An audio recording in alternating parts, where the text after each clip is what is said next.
Well, all I can say to you about this is this doesn't look right.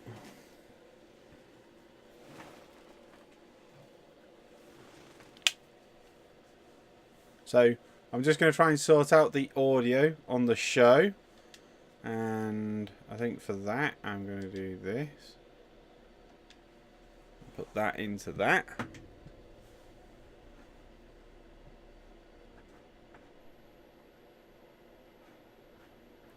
Well, this is not what I expected.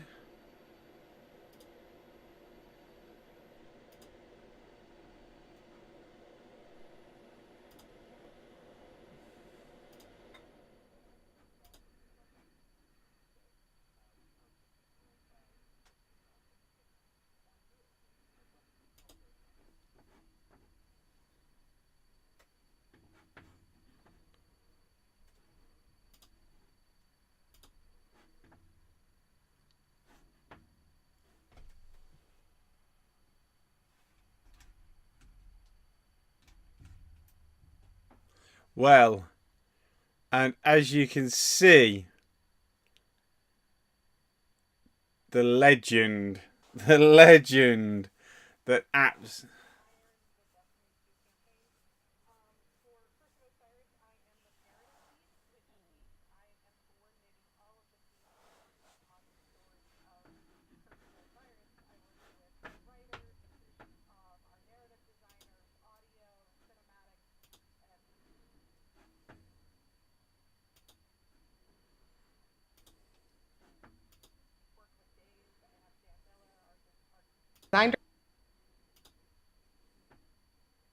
Director, and put it all together and make the story.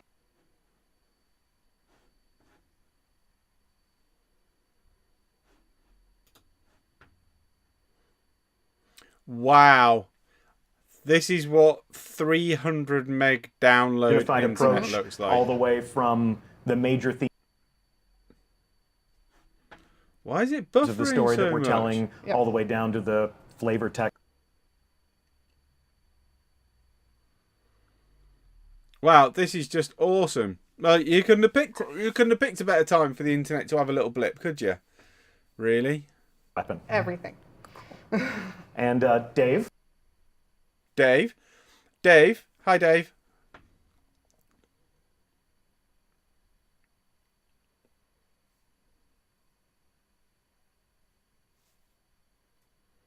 Morning. Morning. Talk to me about how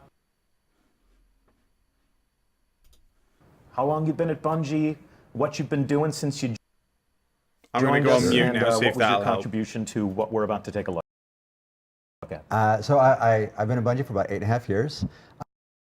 When I first joined, I used to work with the characters and hard surface team. So weapons, vehicles, all the combatants, as well as all the gear that you had. And as time has progressed,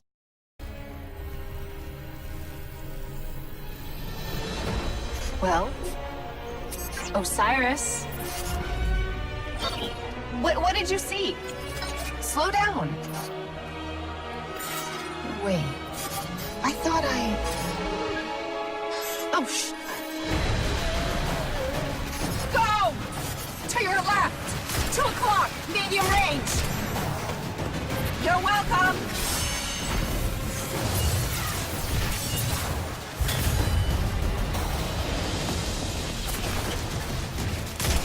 You know, I can't help but notice that even with all of reality to explore, you keep picking the places where they shoot at us. We can't stay here. If the Vex succeed, it's the end of everything. Sagira, we can see your light. You have to go. Nope, not leaving you. Without me, there's no coming back. If I don't stop the Vex, there won't be anything to come back to. I'm doing this for the both of us. Don't you even... Osiris!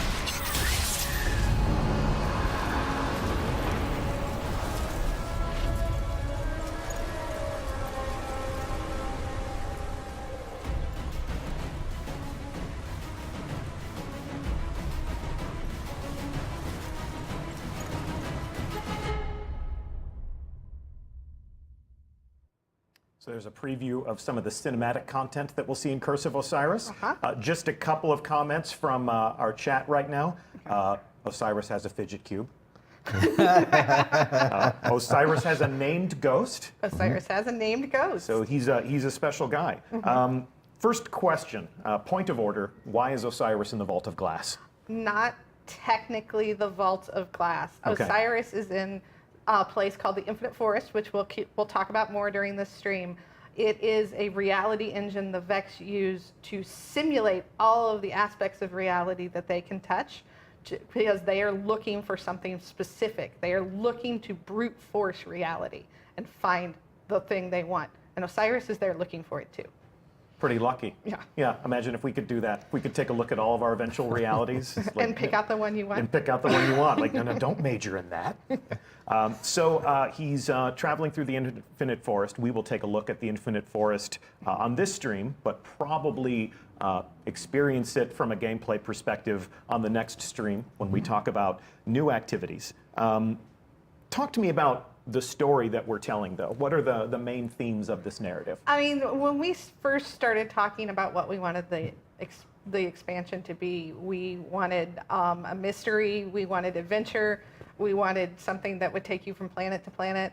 We also wanted to start digging into some of the questions in the lore that have been there that players want to know about, like who is Osiris? This is a name you know from Destiny 1 and the Trials of Osiris and Grimoire cards, but you don't really know about who he is or why he does what he does or where he's been. And also the Vex, we've had a lot of hints about the Vex having some sort of greater plan, but what is it? What do they want? And what's the timeline for Curse of Osiris? When does all of this take place? This is, okay, spoilers for D2. We won the Red War. This is a few months after that. Okay. Yeah. It is, in fact, a few months after we won the Red War. So we're keeping up with the world of Destiny in real time. So at the end of the Destiny 2 campaign, there is a reawakening of the Traveler. A pulse of light spreads out across the solar system, and that has repercussions. That, I mean, as players saw at the end of the game, that wave of light goes all the way across the solar system and beyond. And one of the things it touched was Mercury.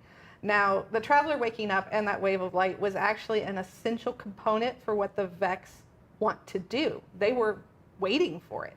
So now that wave of light has come across Mercury, this gateway has activated, Vex are coming out of it, this plan is being set in motion, and at this point is when Ikora knows she needs somebody to look into the situation, and Ikora turns to her friend, the one who brought her back from Io, and says, I need your help. I need you to look into this. Okay. Pretty deep meta question from chat, from Rhino. How do we know the Red War wasn't a simulation? How do we know that this stream, that this life that we're living right now isn't a simulation? There is no spoon. We don't. But- There is no spoon. But if it is a simulation that feels this real, does it matter whether or not it's real? Doesn't or a matter to me. simulation? I'm gonna finish this stream, and then I'm gonna go have lunch, and I don't care if any of it's fake. Yep. The Matrix is telling me this steak is juicy. So moving right along, I want to talk about the characters that we will meet on this journey. Let's begin with Osiris. We've got a slideshow put together, and these faces are far more interesting to look at than ours. So let's share some screen time with Osiris. Talk to me about this character and what we did to sort of reach past all of the conjecture and theorizing on the part of the players who may have followed in his tracks to the lighthouse. Sure. And bringing him to life, as it were. So early on, when we talked about Osiris, take a step back. Osiris, we've talked about Osiris for years within the studio, and this was our first chance to really put him front and center and show just how much of a badass he is. And I mean, we just saw like what he's capable of doing with like Dawnblade, and like that's ridiculous. But we wanted to get into the notion of how he is as an exiled Vanguard leader, as he is the greatest warlock that's ever lived. All these things, plus what he's been doing, his obsession with the Vex, why he's on Mercury, these are all things that we brought into how we came up with the aesthetic for him. Real early on, we made the commitment, we wanted to make sure he was Middle And he's actually even voiced by Oded Fehr, which is freaking great. And if you look at the character and you go back and you take a look at the trailer that we were just showing, Yep. And you start to step through it, you're going to notice a lot of clues about like chronology and how Osiris continues to work with the gear that he currently has, and when he was exiled, what he took with him. There's a good look at his. There's a good look at his gear right now. Absolutely. If you take a look at it and you start to kind of sweep through it, you're going to notice right off the bat those bracers. Those bracers look a lot like bracers of old, but clearly something's changed. And this is obviously to like exemplify the notion of him exploring the Vex and learning what he can do to modify and take Vex technology and make it his own. And when you are exiled from the tower, you can't go back and decode your engrams. No. But before his exile, he was a powerful figure in the tower. I mean, he was essentially their commander, Yes. right? Absolutely. He was Zavala before Zavala. Yep. So some of the other themes that we definitely are leaning into, absolutely we want to lean into like Egyptian mythology. Yes. So you're starting to see like even around like the neck bangle or even the headgear, we're starting to like tease out some of those aspects that are definitely Egyptian. All these things that pay homage back into like that mythology of just how great of a character Osiris is. Shout out to one of your peers. This is a piece of concept art created by whom? Ryan Gitter. Ryan Gitter. Awesome work, man. Mad Thank you, artist. Ryan. And then this view of Osiris's gear is, this was what, the cinematic model? Right. This is the model that we just saw in the prologue that we were just looking at. Yeah. This is our high-res cinematic model. So this is where we get to see all of the small, fine details that are there. We also have the in-game model that you're going to be able to see at some other point, and I'll leave that as a secret. Okay. Yes, as indicated, we've got 3 streams, including this one, before it's time to play. So there'll be a lot of opportunities to dive deeper into all the different aspects of Destiny that brings players to the game. I was going to say, perfect timing. Perfect segue. So one of the other things that's also great about being able to take Osiris and pull him out of the tower and then have him be exiled and move forward is his ghost and what his ghost looks like. So this is Sagira. Yes. I don't want to steal Christine's thunder because this is a really special moment for us. So I'm going to let Christine talk about Sagira. Super, super excited about Sagira. She is the first ghost that you hear in the franchise other than the player's ghost. Yes. She's the first female ghost. She's got a name. She's got opinions. She has a lot of opinions. She sometimes thinks the Guardians, including Osiris, take themselves too seriously. No. So it is a lot of fun looking at the world through her eyes. And when we reach Sagira in our timeline as players, she has been, as we saw at the end of that prologue, sort of lost. Yes. And we mentioned that Oded Fair plays Osiris. Who is the voice of Sagira? Marina Baccarin. From Firefly. From Firefly. And Gotham and Gotham. Homeland and Deadpool. Deadpool and everything. awesome talent to bring into the story. And this image comes from what? This is one of the shots that we are previs for some of the prologue, and as you start to look at her, like we really wanted to pull out some of those sassy aspects of the character and bring that into the visuals. Yep. So you'll see her not only as the shell itself, but then also in her performance and how she interacts with Osiris.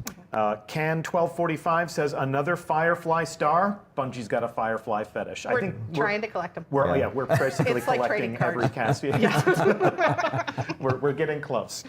So Osiris was once a teacher, a mentor, a commander in the tower, and Osiris's favorite pupil, teacher's pet. Ikora Rey.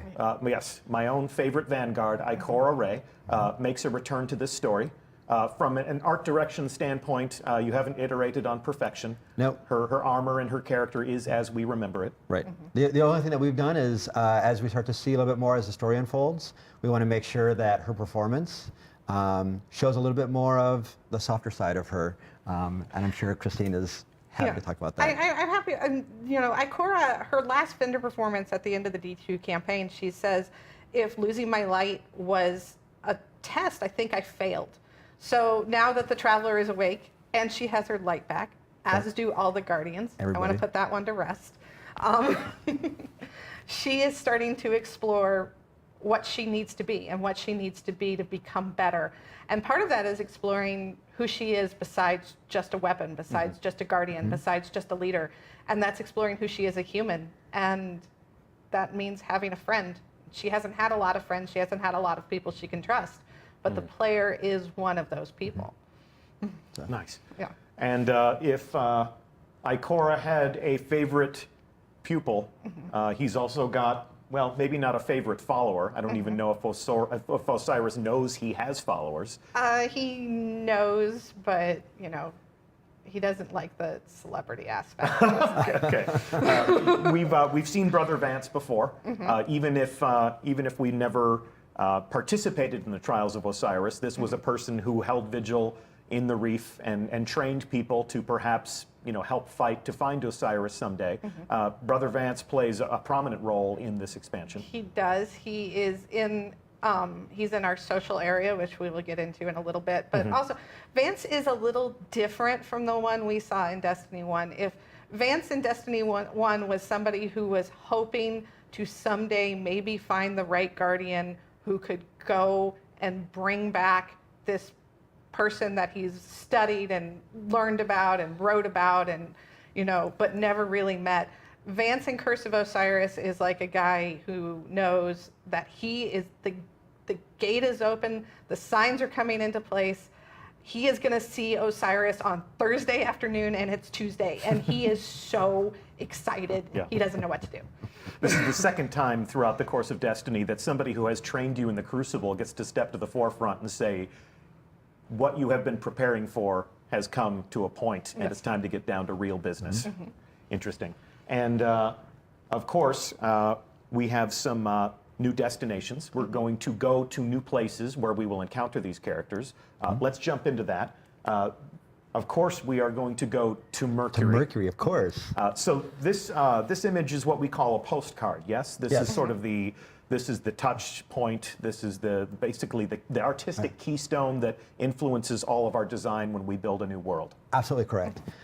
When we're thinking about a new destination like Mercury, we come up with a variety of pillars of a phrase or a word that tries to encapsulate what we're trying to achieve there. And one of the big ones that we have for Mercury is mystery. We teased it and we showed a little bit of it. You had a glimpse of it when you were in the lighthouse back in D1. And everybody always wanted to understand what it was like to be out there. So as you start to look at this concept and the other locations on the present version of Mercury, we use that as a way to look for to create mystery, to create wonder, to create a sense of discovery of what's around every corner. We use that as our guiding touchstone for how we look at our environments, how we create the landscape, how we create the props that exist inside of it, lighting, environment effects, all those things come back to that guiding picture. Christine, in terms of the chronology and the lore, Mercury was a lush garden world. Yes. And then the Vex show up and ruin everything. So they've turned this into their own machine world, essentially, yeah? And they've hollowed out the core of the planet, and that is something we're going to talk about why they did that. Okay, and that's one of the mysteries that we'll solve. And then this is obviously an in-game view of that environmental landscape. Sure. Just a piece of Mercury right here. Yeah. And what you're seeing is that's the gate that actually takes you to the Infinite Forest, and that's something that Christine was talking about just a couple seconds ago. Yeah. Their reality engine. Their reality engine. So this is an opportunity for us not only to be able to, as a player, to be able to see Mercury on the surface and where we're at right now and today, but then also by venturing through the gate, you can start to explore the mechanisms that is the machine, and then also past, present, and future of Mercury. So this is a concept of the Infinite Forest. This piece of concept art was created by who? This one is also Ryan Gitter. Ryan Gitter, hard at work making awesome stuff for us. Thank you, Ryan. So this is their reality engine. These are their machines. This is essentially how they jump through time and space and look at every possible eventual outcome of everything that they do. Right. I call it trying to find the equation for the future. Yeah. And then once we look at it in-game, this is sort of a jumping off point, and then you can make your way through that landscape. As the Vex move through this space, and as they tackle every different possible reality, What is that? How does that manifest itself physically in that environment? So, great question. Fabulous question. One of the things that we wanted to make sure early on, when we're starting to think about how we want to interact with the Vex and get into their lore, their ecology, we want to be able to expose players not only to the present Vex that they've seen and they've fought against for quite some time, but this now is an opportunity for us to dig deeper into the precursors and the descendants, which are also going to be facing in Curse of Osiris. This landscape that you're also seeing, I think it's really important to talk about how the gameplay unfolds inside of the Infinite Forest. It's the way that we built it. It's the first time you play through this mission, you'll run through it and you'll experience certain foes and certain objectives. And if you were to run through that mission again, odds are that space is not going to play out the exact same way. The space is different. The enemies that you may face is different. Right. Would you say that this is procedurally generated? Absolutely not. No. So this is lovingly crafted, very intelligently assembled in a way that we can create new and unique experiences every time you come into the Infinite Forest. Yeah, and we've always art directed every square foot that you've encountered in Every Destiny. decorator, every plant, Yes. every budding flower. But this landscape has different combinations of set pieces and enemies to fight, so it gives you a lot of different infinite combinations for experiences. Hence the Infinite Forest. Hence the Infinite Forest. And as we move through this space, we can also experience the Vex manipulation of time. It's my understanding that we can show future Mercury. We can totally show future Okay, Mercury. so this is the Mercury of the future. What are we looking at here? So this is dark. This is deep into the future. We call this. We refer to this picture as the dark future. Okay. This is where the sun has gone dead. What you see in the foreground there is the lighthouse. After like a tremendous amount of entropy, there is no life on the planet. The only thing that remains is Vex. There's no life anywhere. No light, no dark, just Vex. Just Vex. Just nothing to light the way, but just a sea of red vexed eyeballs. Right. This is a piece of concept art created by This is by Dorje. Dorje Bellbrook. Man, Yeah. stellar. Wonderful, wonderful work. And then this is what it looks like inside of the game. Right. That's the lighthouse in the dark future. So it doesn't look the same. No, it's certainly. Oh, look at that. Yeah, it's completely just busted down. And good segue. The lighthouse in the dark future is not a hospitable environment. No, it's not. But the lighthouse of the now, Yes. which is really what this is all about, is different than we may have remembered it. Yep. It looks like it's a little bit more hospitable to company and visitors. A little more lived in. So let me tell you a little bit about it. First off, did you manage to make it in Trials of Osiris? Did you make it to the lighthouse? Shout out to Pope Bear and Anbu. They took me to the lighthouse once. Once. I was not hired for my thumb skills. How about yourself? Yeah, I've managed to make it there. Yeah. My fire team's been my two boys, Okay. Alex and Griffin. Yeah. They managed to help me get there. Yeah. They're better players than I am. No, it's good of you to give your sons backpacks. Yeah. Boat And anchor, hang on to Christine? them. I've seen YouTube videos of people who made it to the lighthouse. And I'm sure there are many people watching this stream right now for whom that has been their only exposure to the lighthouse as well, Yeah. is YouTube videos. In PvP, I am a target. Well, we're all targets in PvP. It's just a question of how hard a target are you. But for everyone watching and everyone who will play Curse of Osiris on December 5th, you're all invited to the lighthouse. As you said, Osiris's followers are very anxious about the signs pointing toward his return, so they've thrown open the doors and lit the candles. And they're ready for it to happen.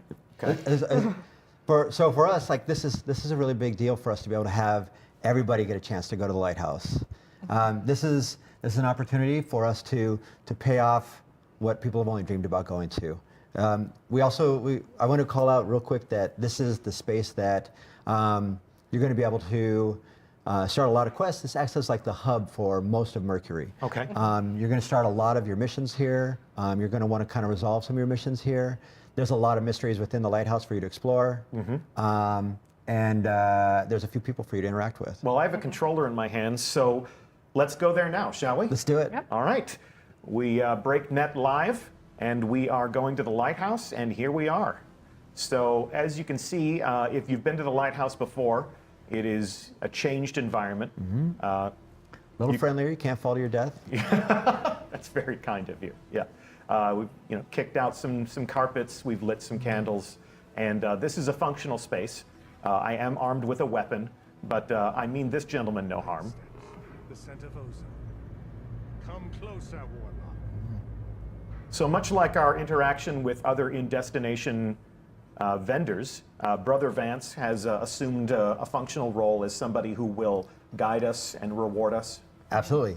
He sits within the lighthouse, much like Failsafe, and Devrim. Yes, Um, and the- others. And there you go. And this will be an opportunity for you not only to learn a little bit more about Vance, but then also how Vance sees Osiris and his eagerness for his return. And we can see here that Oh, Vance has his own engram, yep. and the levels have been raised. The levels have been raised. Player level is up, we're bringing it up to 25. Okay. And your light level will go to 330 as a soft, and 335 if you got your mods. Okay, very good. And we will be taking a look at all of the gear that you'll be able to pull out of this engram in the third stream in the series.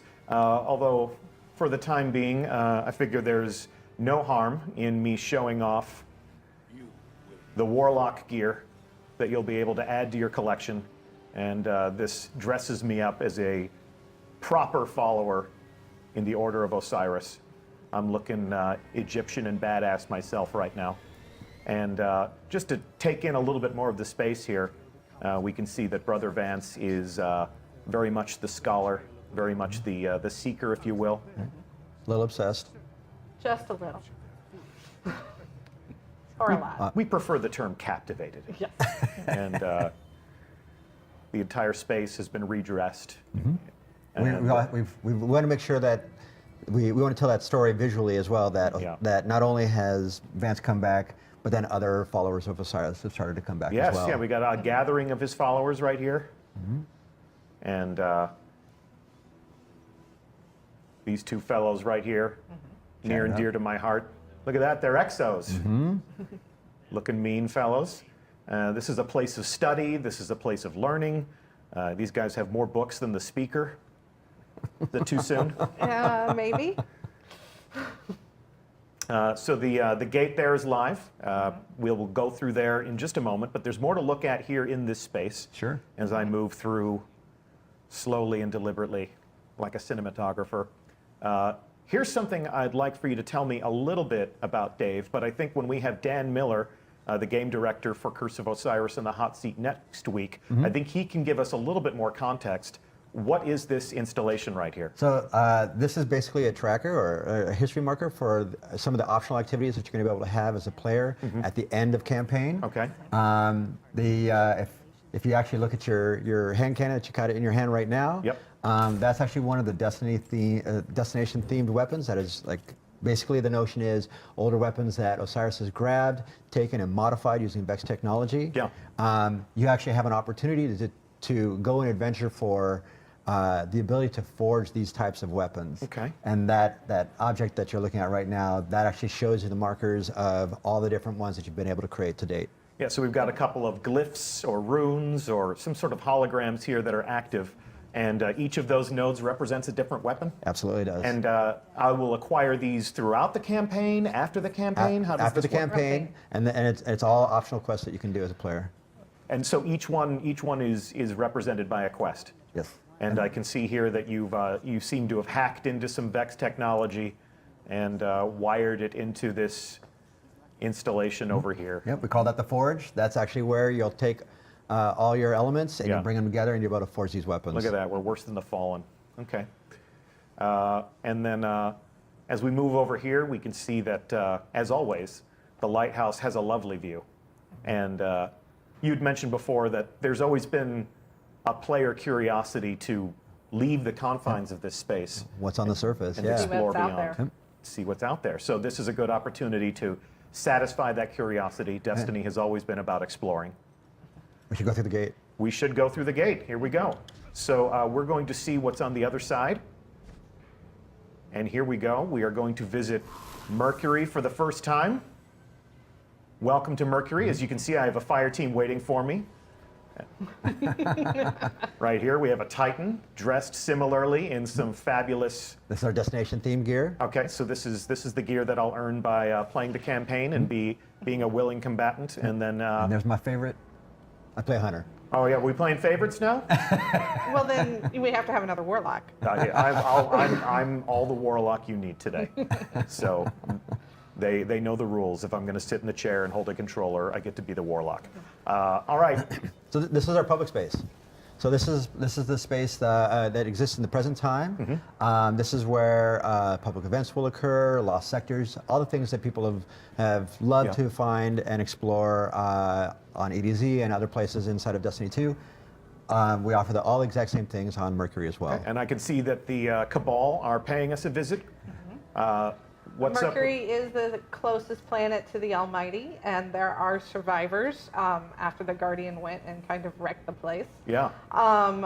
So they have come to Mercury. All right. Let's see what else is on Mercury. Gentlemen, if you lead the way and take us on a walking or perhaps even shooting tour of the environment. It is a bit of a hot zone, so be careful. All right. Weapons hot. Fangs out. You are green to engage. Let's see what they got. Yeah, like as you promised, we got some Cabal stragglers through here. You'd mentioned that we're going to find all the things that make a Destiny destination what it is. You'd mentioned lost sectors. Obviously there are chests that we can open up. Public events. Public events. We have this is a pretty big deal for us as well. We have a bespoke public event. It is handcrafted for the space and integrated into the public space. Okay. A rather big public event, from what I've heard. It's our largest to huge. date.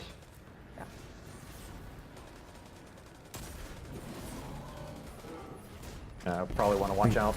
Yeah, watch out for that Vex milk. Radiolarian. Radiolarian fluid, please. Yes, come on, come on. You're sitting next to your narrative. You got to be on point here, man. As they have engaged the enemy, whether we like it or not, we've stepped into a war with the Cabal. If you take a peek, take a peek, and if you can not get shot at the same time, but if you look up over to your right, Yep. not only will, Let's see, let me get a bird's eye view. yep, Let me go up. That's a lot. there you go. Keep me safe up here, boys. I'm trying to lead a tour group. So not only are we this is again right after the campaign of D2. Yep. So the Almighty is out there in the horizon. Yep. And then if you look up there, that is actually the lighthouse. Yeah, we can see the lighthouse from the outside for the first time. And then very close proximity to our sun. And what remains of the Almighty is still in the skybox. Yep. All right, cool. Great opportunity to get a tan. Yes, exactly. Or get burnt to a crisp. So I'm going to jump down here. We will continue our reconnoiter. I'll let my buddies take point, as I always do. So what you're starting to approach now, that's the gate that allows you to enter the Infinite Forest. Okay. And ultimately explore all the different times that have the capstones to the past, present, and future. Awesome. And you'd mentioned the lost sectors before, but in keeping with the themes of mystery, my understanding is that you're not necessarily marking those on the map. We're not going to show them on the map until after your campaign is all complete, and give you an opportunity to find them all on your own without any assistance. This is usually how I enjoy PvP, through the grace of my fire team. Thanks, guys. There we go. I'll help. I helped. Oh, we got a man. Oh, we got two down. Need a respawn. Don't wipe. There we go. All right, let's move along. I'm going to speed through this environment. We're going to go up to the gate to the Infinite Forest.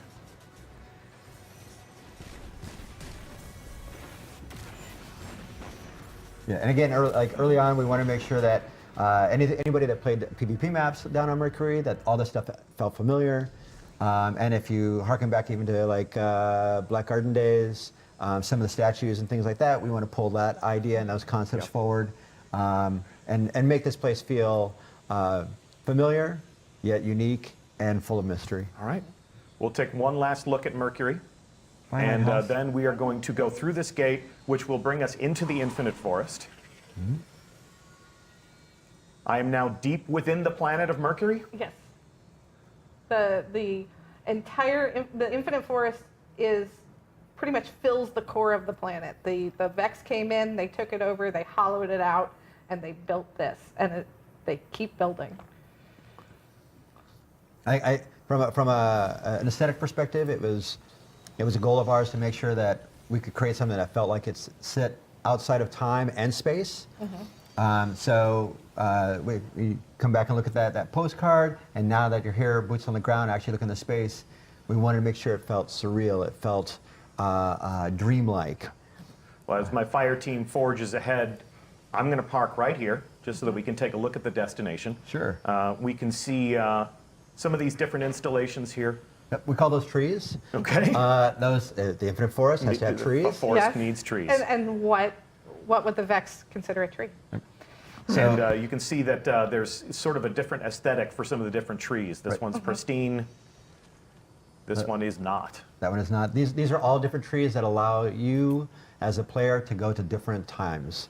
So as you, like the one on the right that you were just looking at, that will take you to the future, to the dark future. The one that's just slightly off to the left, that's one that's going to take you to another version of the past, to the present. And then the one that's pristine that you're looking at right now is deep in the past when Mercury was a lush garden planet. And that is one of the things that we are leaving for player exploration. We're not going to show you Mercury of the past today. Not yet. By your command. Please, And, thank you. You can see we are, in fact, inside the planet. There is no sky here, only the natural ceiling of the planet's crust, I guess you would say. Mantle, maybe? Mantle, the crust? I really needed to pay more attention in geology, but I knew that wasn't the best possible future for myself. So much like the Vex, I made a command decision there. Fantastic. Well, I am going to take us back to orbit. I'm going to abandon my fire team, and They'll be okay. they'll be fine. Yeah, I wasn't much help to them anyway. So I'm going to return us to orbit, and we are going to move on to the next portion of this stream. So I'm going to thank you so much, both of you, Thanks for having us. Thank you. joining It's us on the great. couch and talking to us a little bit about the story. Hopefully we didn't reveal too much. Hopefully we have created that sense of curiosity so that you can jump in and you can discover these things for yourselves. This was a good teaser, I hope, and Little taste of things to come. Yep. that was the goal. So I appreciate you both joining me on stream today. We are going to refresh the couch. We're going to bring 2 more developers onto the hot seat. But Round before 2. you go, one more time, Dave Matthews, art director. Thank you. Christine Thompson, our narrative lead. Thank you. Thank you so much for talking to us. You are free to go, as they say. And I'm going to do an inspection of the director right now while you get back to work, and we welcome 2 other developers onto the hot seat. Awesome. Thanks so much. Thank you. So let's take a look at the director. Let's open this right now. Just want to give you a brief tour of some of the different things that you can expect to find as part of Curse of Osiris. The first thing that we will take a look at is the strike menu. As you can see here, the Heroics Strikes playlist, is coming back. Great source of cooperative fun with yourself and 2 friends, as well as a good source of rewards. You can also see that we do have a Mercury destination that we're adding as a node to the director. And thanks to the almighty, Mercury does not have all of its structural integrity. It's been devouring the planet as fuel. Thankfully, it takes a long time to devour a planet, so there's enough left for us to explore. I also want to take this stream as an opportunity to answer what has been a question since the original reveal of Curse of Osiris at Paris Games Week. We have made the promise of new raid content, and there have been a number of questions as to what exactly that means. And to answer that question, we have brought onto the couch 2 other members of our team. Stuart Monsky, this is your first ever Bungie stream. Hey, it's great to be here. Yeah, great to have you, man. So we'll adjust our levels and make sure that our audience can hear you. But I'm glad that you could join us on the couch and meet the community that has been playing the raids that you've worked on? Yeah, it's really exciting. We've got a bunch of cool stuff to show them today. Cool. And Brendan Thorne, you're no stranger to this environment. We actually had you giving some developer commentary on a raid-along on streams past, but it's great to have you back. Thanks, good to be back. It's always fun. So before we take a look at the director and before we answer some of the burning questions about new raid content, talk to me about what you do at Bungie and what has been your contribution to what we are calling a raid lair. So I'm a senior designer on the raid team, and I do encounter design, and I'm also the lead on the very first raid layer we're doing for Curse of Osiris. Okay, and that's what we'll be talking about today. And then Brendan, for those that may be meeting you for the first time, albeit virtually, what is it that you do at Bungie? I read Reddit a lot. No, I work on raid encounters and develop bosses. Okay, fantastic. So let's take a look at the director again. I'm going to open the Leviathan menu here. And as we look at how this menu has changed, what we can see is that the original raid is still a component of the experience, of course, but we've added a new node. And this is what we're calling a raid lair. The Leviathan Eater of Worlds is the name of the activity. If you could, summarize for me, what is a raid lair? A raid lair is a brand new 6-player raid activity.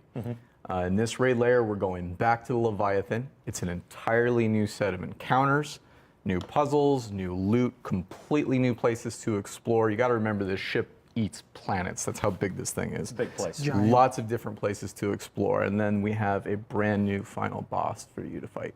Okay. And then we also have the original raid. You can see here that the recommended power for the Leviathan is now 300. We're bringing everything up. We want to make sure that we have a variety of raid content to play. We don't want to deprecate anything. So if you're a Guardian that's reached your maximum potential, this becomes a challenge that you can enjoy again and again and again. If you're a Guardian who decides to join us in Curse of Osiris and you're looking for new challenges, you're taking us back to the Leviathan, and we get to face a new bad guy. Yep, and it doesn't matter if you've completed the Leviathan main raid either. You can play this anytime you want. Separate activity, separate requires activity. 6 players. What is the scope of a raid lair if you were to try to size it up? So it's not as lengthy as the original Leviathan, but you know there's still a boss and then all the challenges leading up to them. So it's going to be a pretty sizable addition. Yeah, and it's no less challenging or less fun than any other raid we've made. This raid is a ton of fun. We've been playing a lot internally. It's extremely challenging. You're going to die a lot. Okay. You're gonna All die a Is lot. that's the challenge? It's very You're hard. going to die a lot, Guardians. So hopefully that challenge is accepted. Let's see. What else can we say about this? We guide the Leviathan. We will also guide the raid lair. With your permission, I'm going to launch this activity. Let's do it. Sneak peek. All right. We'll take a look at that. Before we go down, if we survive after dying a lot, what are we going to earn? New armor, new weapons, new cosmetics, all at a higher light level. Okay. Yep, and we should also note that you mentioned we're bringing up the original Leviathan raid, so those rewards are going to get brought up as well too. So you're going to have a variety of raid content to pick from each week. Some nights you might feel like a longer raid, other nights you might only have time for a raid layer. Gotcha. Okay. And then let's see.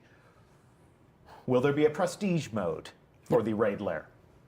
We're going to have a prestige mode. It's brutal. The sandbox difficulty is way up. Yeah. Yeah, very- you're going to very die a hard. lot. You're going to die a lot. Okay. So talk to me about what motivated the team. Actually, let's come back and I want to take a look at this one more time because there actually is something that I failed to call out here. Let's take a look at the menu one more time. What motivated us to handle raid encounters like this? Well, we wanted to make more raids, number one. We enjoy raiding the whole team raids together. We wanted more stuff to do. Yep. And we thought we could make a whole bunch of new encounters, new mechanics, new puzzles for people. We wanted to make new bosses. Okay. Yeah, it comes down to variety.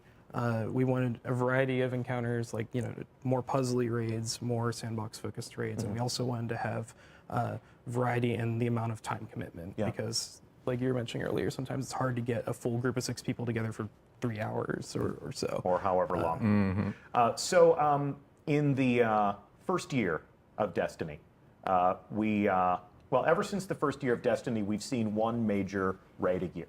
Yep. But in the first year of Destiny, we obviously had the Vault of Glass, and then in the first expansion, The Dark Below, we had Crota's End, and then in the House of Wolves, we had Prison Builders, but no raid. But no raid, which was an interesting moment.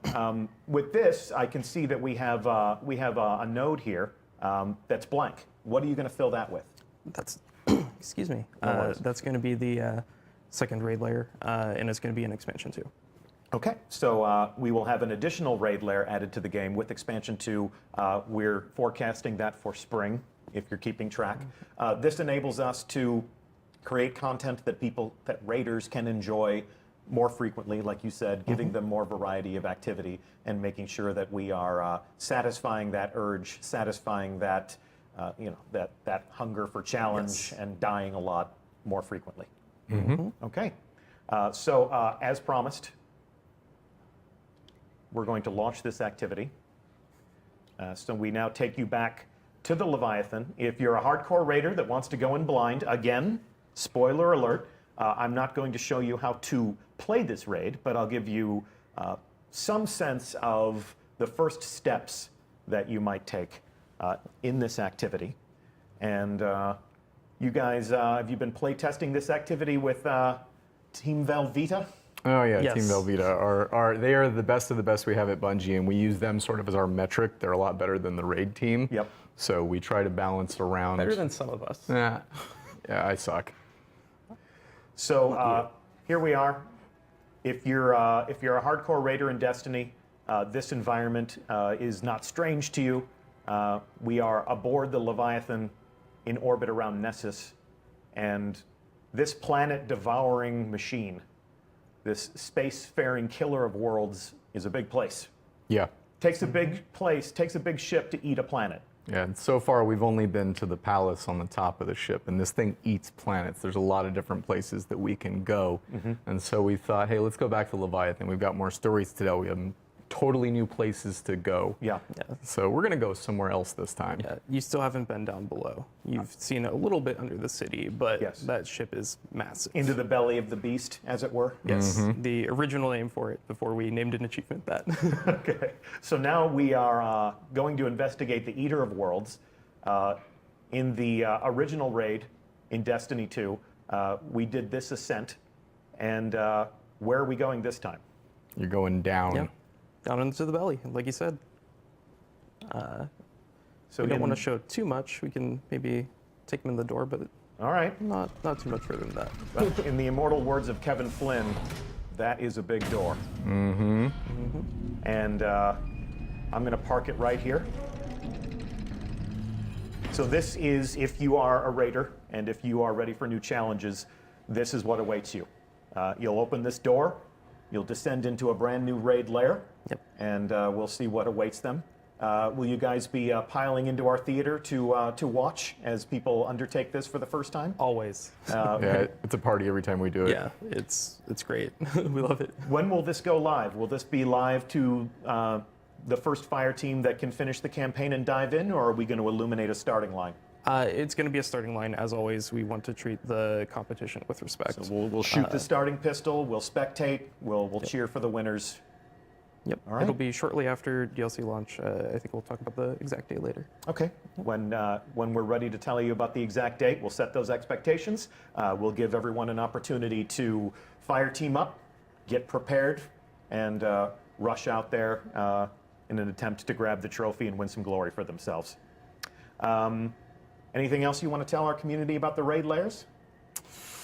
I don't want to spoil anything. Certainly not. It's Certainly not. This is- completely different. I can't wait for people to see this. This is actually more than we've ever said about any sort of raid context or any sort of raid engagement prior to the launch of a thing, but with Destiny, we always seem to be breaking the mold for the player experience and introducing different ways for people to experience content. So this one felt like it needed a little bit of explanation, so here we are. If we brushed up too close to this, sorry.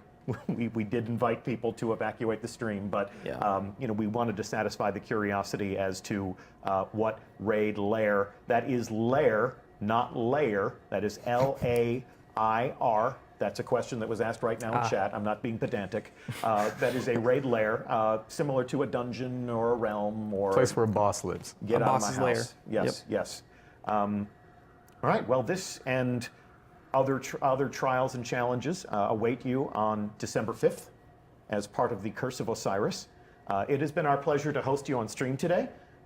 Stuart Monsky, Brendan Thorne, obviously I'm Deej, I've been your host, and I hope that you will join us next week. We'll have Dave Matthews back along with game director Dan Miller, and we're going to take a look at some of the different activities that you will play in the Curse of Osiris, including the biggest public event you've ever seen in Destiny, as well as a live fire exercise through the Infinite Forest. If that feels like more information than you need, we'll see you on December 5th. Otherwise, we'll see you in a week, and then a week after that to take a look at all the gear that you'll be able to earn in Curse of Osiris, or even as any player of Destiny 2 as part of Season 2 of the experience that will continue to refresh with different things to do and different things to earn. Thank you so much for watching. See you again in a week.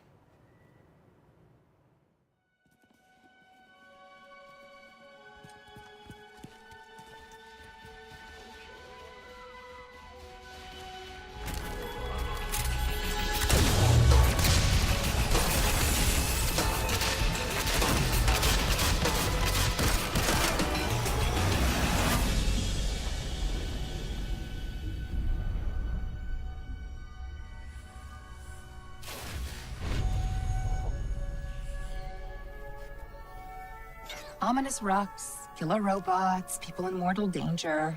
Seriously, aren't you tired of this? Fatigue is a distraction from our purpose. As are complaints. Oh, I haven't begun to complain yet. Ouch! Ugh! Now I'm complaining. Focus, Sagira.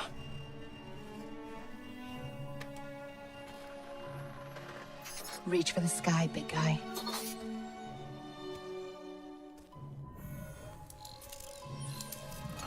La facelle! Need help? Again? I've got it, thank you.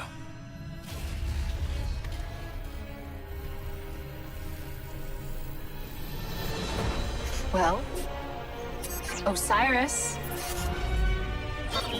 What did you see? Slow down. Wait. I thought Oh, Go! To your left! 2 o'clock! Medium range! You're welcome!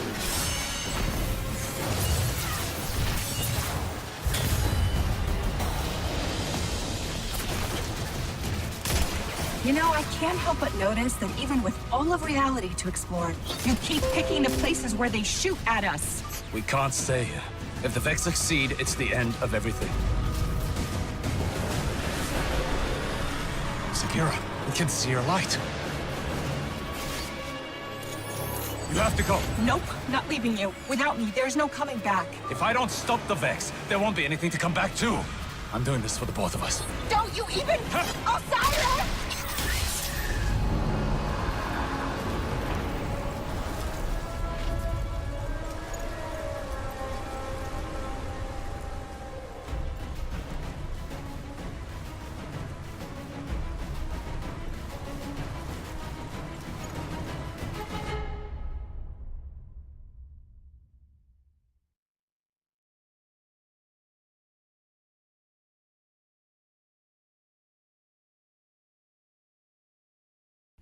Don't worry, I haven't gone anywhere. We are just going to do that and then turn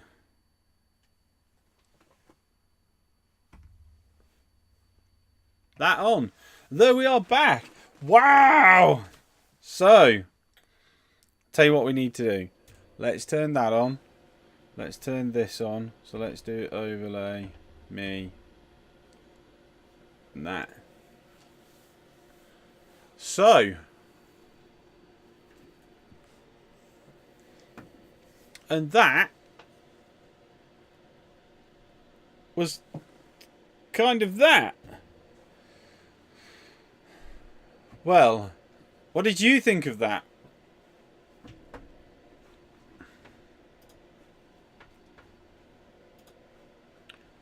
I know we had a bit of technical issues at the beginning.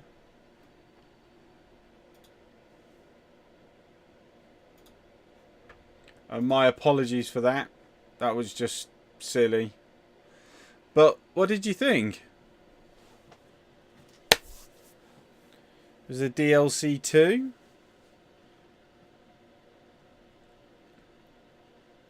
We do get a new raid.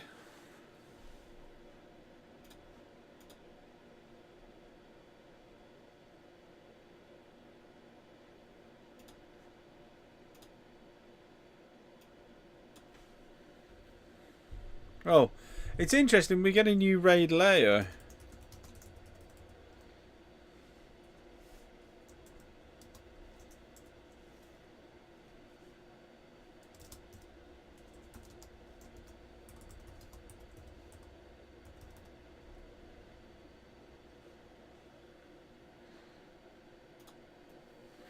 So it's interesting. So the one thing that, while that they still were talking about it, they didn't actually address it. And it was the fact that, yet again, I can get rid of that. Yeah, because I've not got that one anymore. It came down to the very strange thing that we're going to get more stuff to collect. Obviously now we're in year 2. So, you know, fair enough. But they didn't address the end game again. You know, and what they seemed to be telling us was very similar to what they told us before. Which, you know, I'm fine with. B, C, D, E, F, gone, G.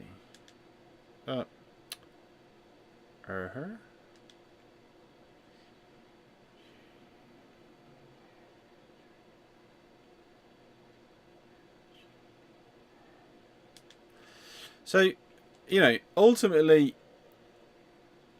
do I like the look of it? Yes, I do. I think it's good to see Osiris. I think it's good to see the story content. I think it's good for them to give us an indication that the raid is where the raid's going to be. Let's go and pick up my new Monarchy sword. Is the raid's going to be where the raid's going to be? You know, all that stuff is what we wanted to hear. But I think in the next stream, they're really going to have to cover off. Oh, one thing I did forget. Just to turn that on. One thing that they are going to desperately have to cover off is endgame content. Terminals. Can we accept, if we're going to get all this new cool stuff to collect, are we going to get that cool stuff to collect and we're going to be able to actually count it? No, it just, you know, I just get this horrible feeling that, you know, we're going to be in the same position where there's loads of stuff to collect. We have no idea if we've got a full set of stuff apart from the name, and you know, the tokens are coming back. Don't get me wrong, I love Destiny 2 to bits, but please, Bungie, get rid of these stupid tokens. It gets on my bloody nerves.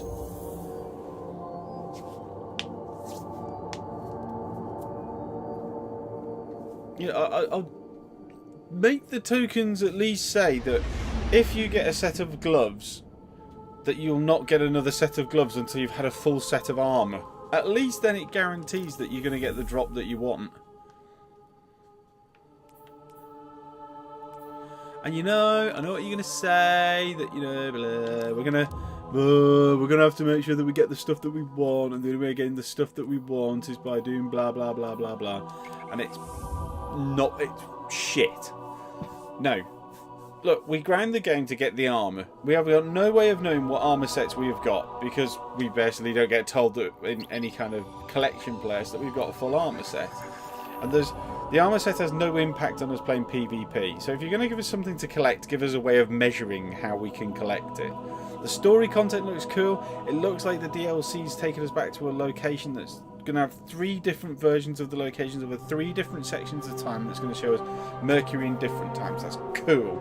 They're going to give us new raid layers. Excellent. They're probably going to give us extra stuff to do and extra stuff to collect. Fine. I get all that. Right? But just turn around to us and say, terminals are coming. So if the optimacy set that you could get from getting your bright engrams, tell us when we've got a full set. Alright, we know we're going to do it from name, but you just want to plow through stuff to get stuff. You know, if we're going to get raid gear, give us a raid terminal so we know that we've got all the raid armor. If they're going to bring the raid armor up, fine, but obviously they're going to keep the same raid armor. So why not just tell us that here's the sets that you can collect, and here's all the armor that you can collect, and here's all the weapons that you can collect from the raid. I just don't know what the difficulty is with it. Ooh. Ooh. Ignorance is a prison cell. She's part of Lakshmi's inner circle now. We're over budget. I need to change my character. I've come in with the wrong character, guys.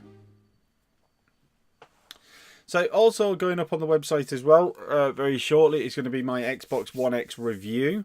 I know that there's loads of reviews out there. I've done a little bit more in depth. I've spent a lot of time with my X, you know, and I know that I've got PlayStation up and I'm playing the PlayStation version of Destiny 2. But, you know, there has been a big shift in my life. You know that I've always been a big Xbox player. I've played a lot of Destiny 2 on PS4, and I think Destiny 2's got a home on PS4, and I'm not going to change that. But, you know, there is a big significant shift now in base games.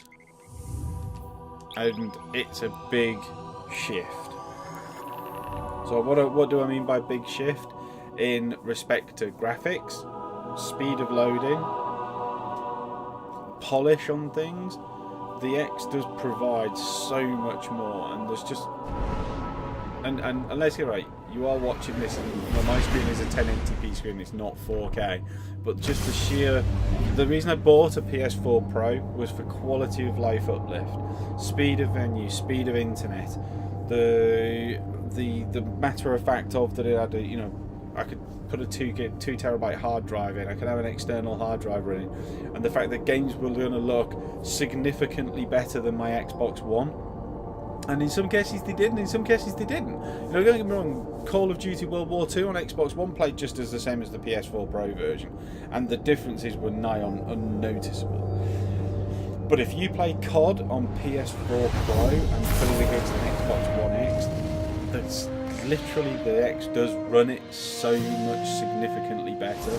So I'm going to do a full review, I'm not going to talk about it. There's a new quest activity. We're going to see my new monkey. Got my Iron Man armor on. I must admit, Guardian, I'm very curious to see what you've got for me to crack open. Put that on mute. So yeah, it's, you know, keep an eye out on the website. I'm going to do a full review. Like I said, I'm going to take you through the pluses, and there are negatives. Don't get me wrong. You know, I'm not going to be. I do like Xbox, but you know, the fanboy in me says, you know, breathe. We have to breathe as well. No problem. Because there are minor negatives. Welcome back. New Monarchy stands triumphant today thanks to the efforts of our valiant guardians. The city is showing us great favor. The name of New Monarchy is on every citizen's lips. Even Zavala almost cracked a smile when it was time for him to congratulate us. Almost. We like to reward our loyalists. Well, who have I done? Please take this Future as thanks for Warfall? all that you do for this city. Hold on. Inventory.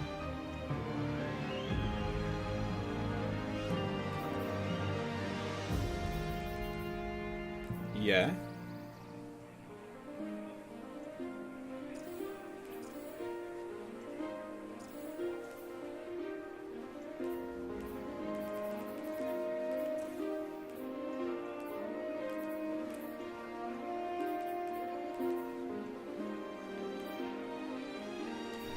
Yeah.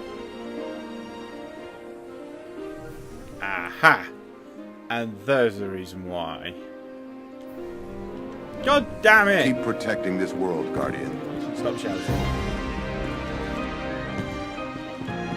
Bang to the towers, to the wall, to drop some pillars, all the way back, blah blah blah. So yeah, I'm gonna paint it. You know, I'm gonna do the review. I'll probably do that tonight to get it uploaded to YouTube. So keep an eye on my YouTube channel and my website for stuff that's happening on there. I am playing a bit more Destiny 2 on my Xbox One as well, so it's actually quite interesting to see how things look and just quality of life things as well. And they're very simple quality of life things, I'm gonna say. But what's really cool is, oh, I've got that. The quality of life changes, like for menu systems and loading times on Xbox One X, are some of them are significant, seriously significant. And you know, obviously we've had the announcement from Bungie on the 5th of December as well, when the the Curse of Osiris DLC drops, that they are also going to have the update come out for the PS4 Pro and the Xbox One X. Our champion returns. You have an eye as keen as we all knew how committed New Monarchy's Guardians are to service, so we weren't surprised by the outcome. Do not dismantle that. Okay. Complex solution. Crown splitter. No, you don't dismantle crown splitter. Or that one. The prospector. Security protocol. Why am I rocking a 287 primary? Frontier Justice. That's pretty cool. What's that one? Origin Story. Okay, so we got most of the good ones, as we say. Traveler, keep you safe. So we got the boots. We didn't get the chest piece. I don't think we got... No, we didn't get the gloves. But we did get the helmet and the boots. And we also... We got the auto rifle and... I'm doing the event. So, you know... Something to say? A strong leader led us through to this new golden age. I believe that. So, we got the sword. That's the important bit. We got the sword. So yeah, I think ultimately, you know, we've had... Let's go and do my thing on Titan.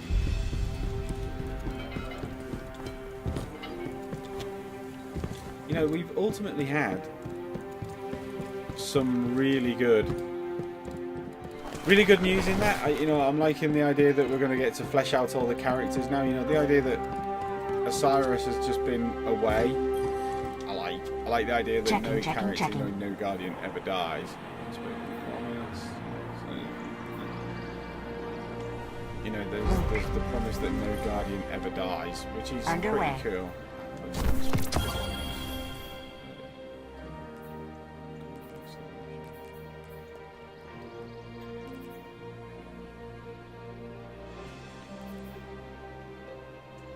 Alright, okay, we can go. So, you know, I'm loving that idea of it. Okay, Titan, and we'll do our... I've already done my Titan thing on my Xbox One character today. I love the idea that Osiris is coming back. I love the idea that we're going to get to go to the lighthouse and see it as a normal place. I also like the idea that, you know, there's going to be the normal events, the public events. I really do like the public events in Destiny 2, I must say. I've kind of got over my bias of them now, and in all honesty, I think they're really cool.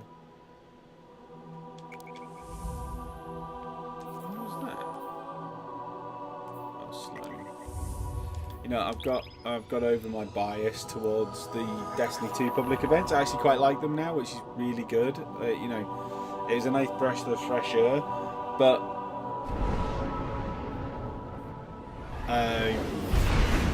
I'm still worried about the end game. I don't like. You know, I really did like the idea of having my little kiosk when they finally came in Destiny 1, that I could see raid gear and I could see raid weapons and I could see, you know, all of my emblems I've collected and all of my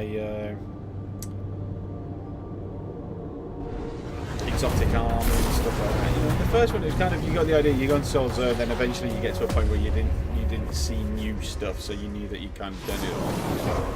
You know, but in this, I have no idea.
I've spent so much time on here in my time, or just on in here in general.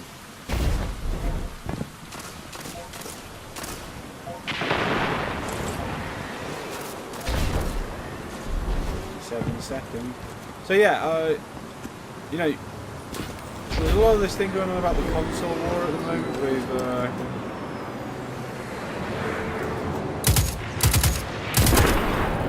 PS and Xbox and stuff.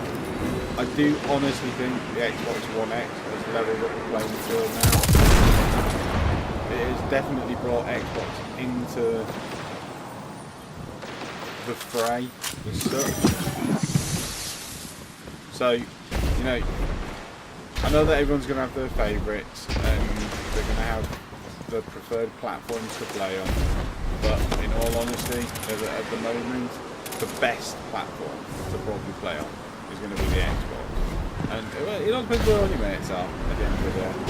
You know, Destiny 2 is going to have a lot of people that I'm going to play with, and so is my Xbox. Like, just like that, you know, the X is something that I think is.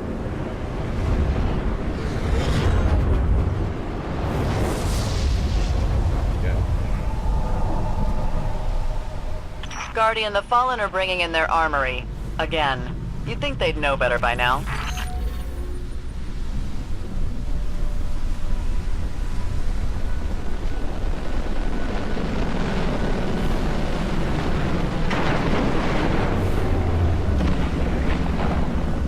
Here we go.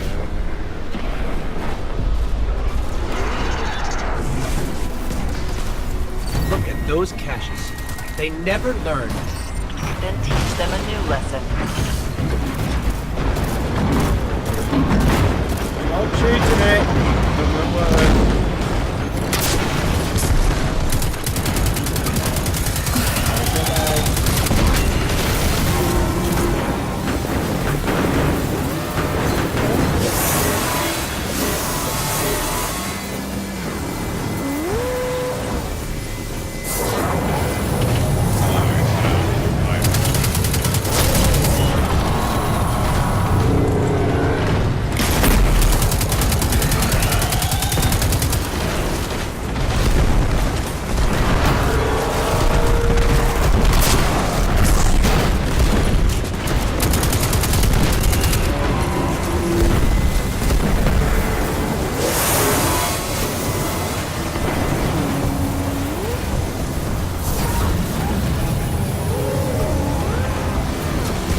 Deposit.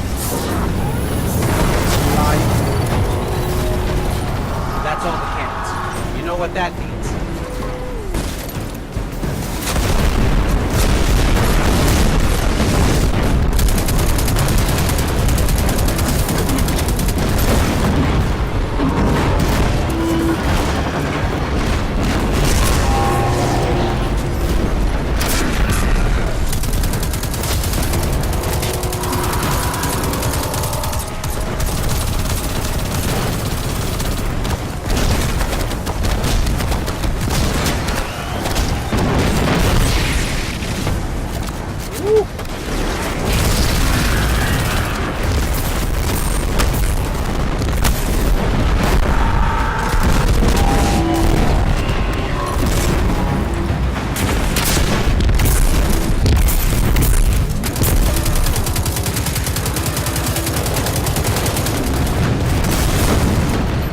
walkers.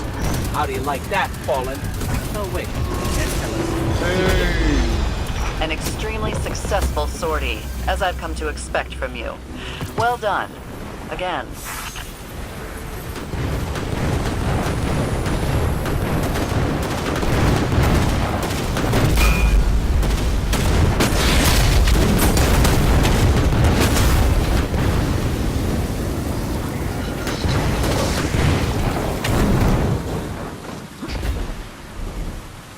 Did you jump all the way up there?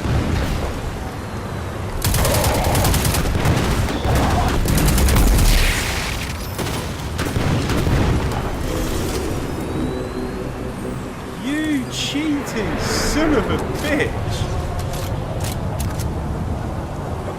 So you jumped higher than any other...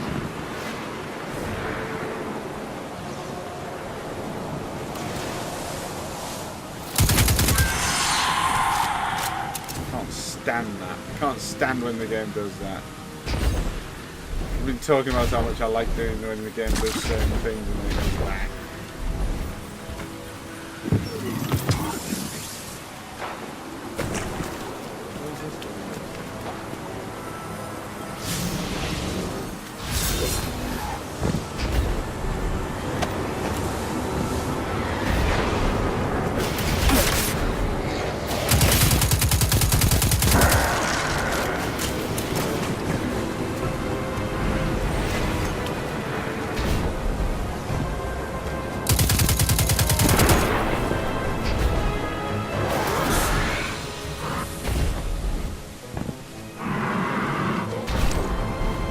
Last time I brought him here, we gave him a kicking.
Check the map.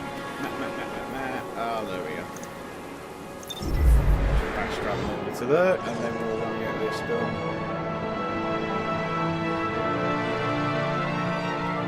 God, this took so long. This isn't. See, this is one of the things, and we'll show you the quality of life differences on the Xbox One X that just the extra grunt does.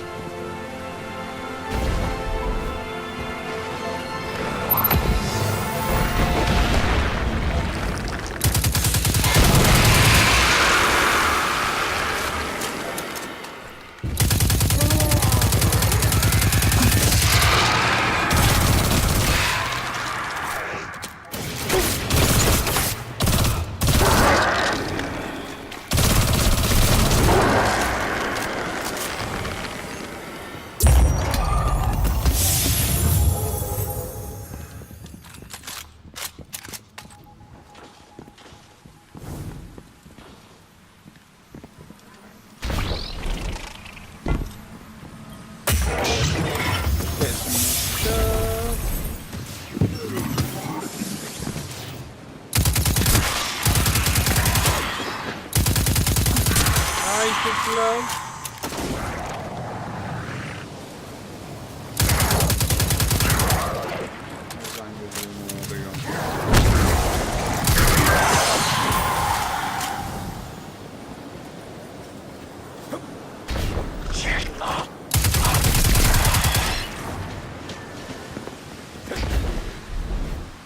Get back to the beginning.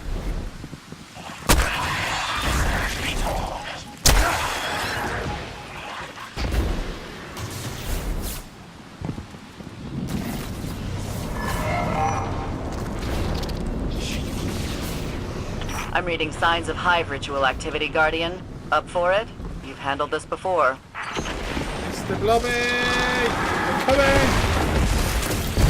They must really love this spot. The hive do require precise conditions for their rituals.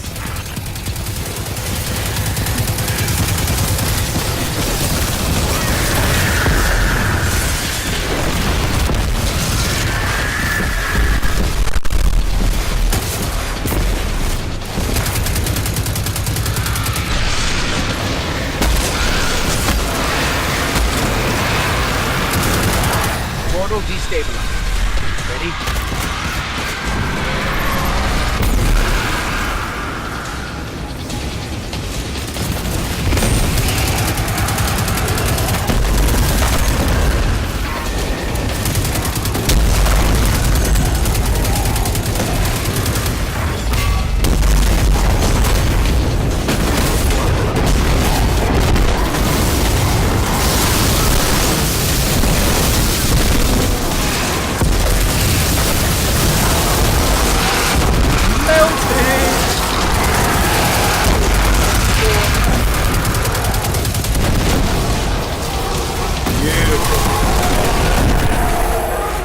Another day, another night.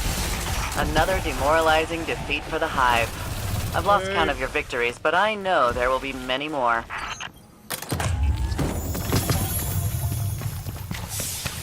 Well, what can you say about that? Is the chest back here? No. So that means... Not here. That's fine. That is fine and dandy.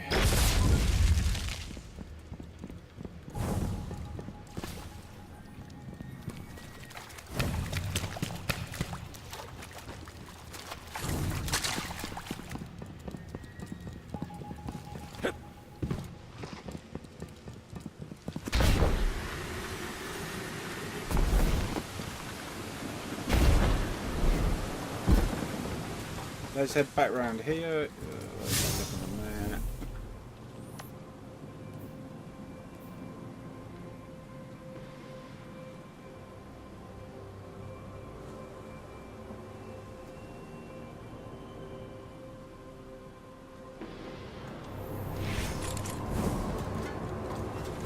I'll tell you what we'll do. We're going to shoot everything in the auditorium.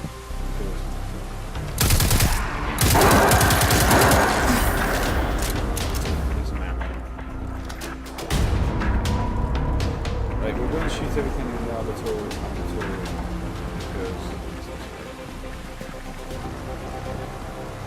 because we know we need to do it, and that completes my planet challenge.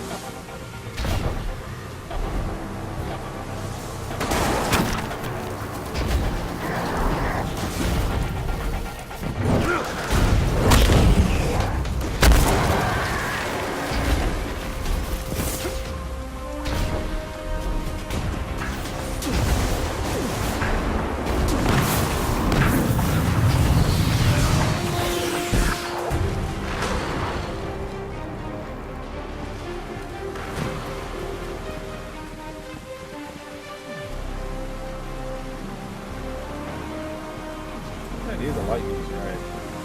There's the glint of the big old BGC.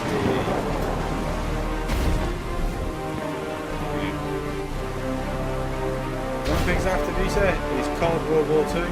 Really liking it. A very good game. And also seen some of the updates. Xbox One X does.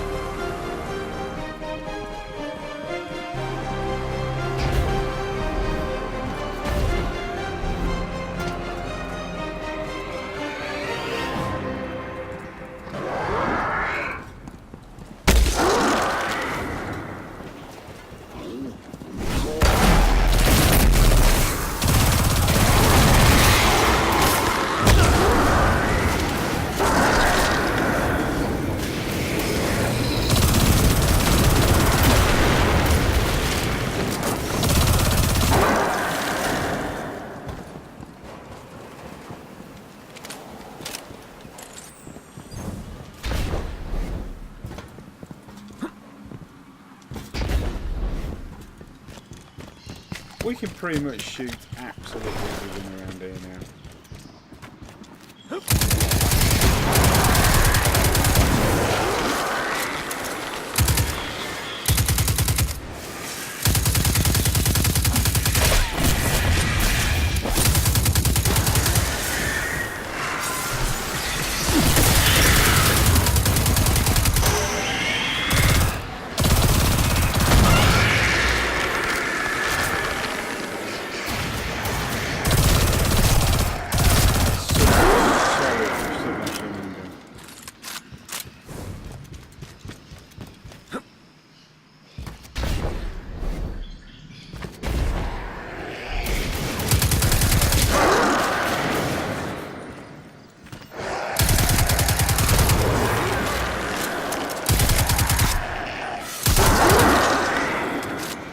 Booyah! Pick a little testing orb up. Pick the other one up.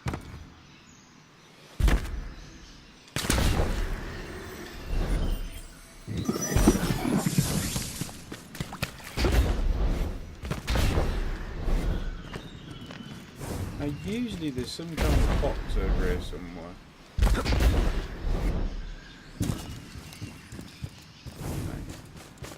Maybe it's just me going completely mental.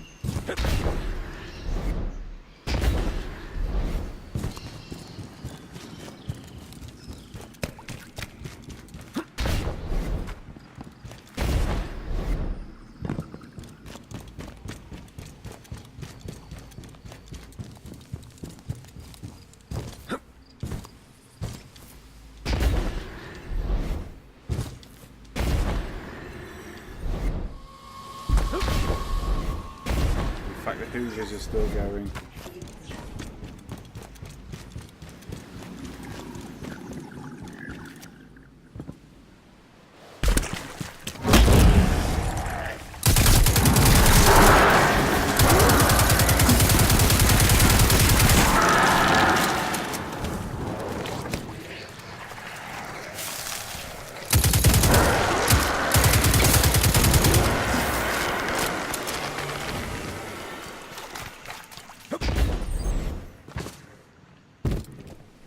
I know, I've probably explored it way too much.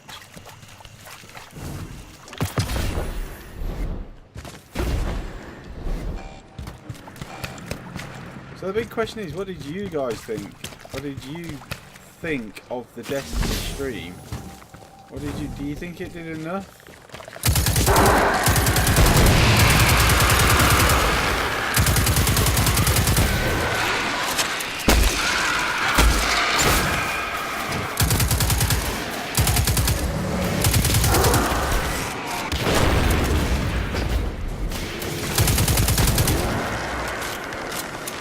Do you think it showed enough?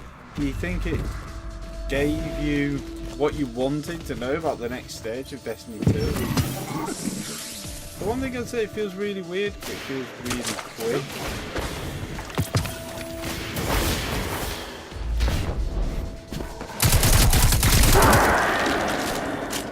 It doesn't feel as though that the Dark Below was out this fast.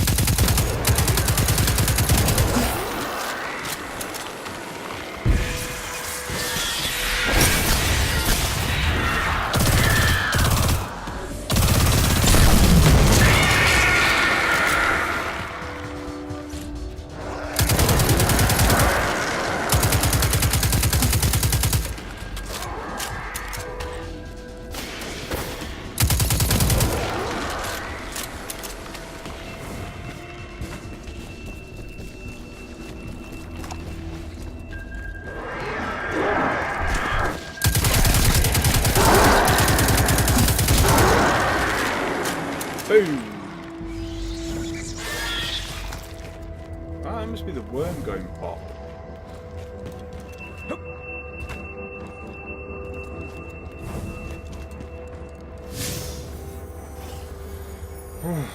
Goes back the other way now.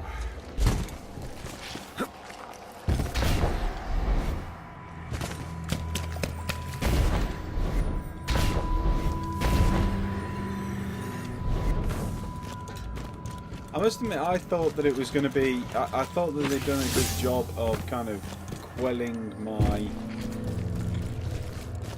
paranoia to some extent that this was going to be rushed. You know, the idea that there's a new raid layer, etc., etc. Just because the show, I think they actually, you know, that they're going to bring a raid in every DLC, which is pretty much what we wanted anyway from the start.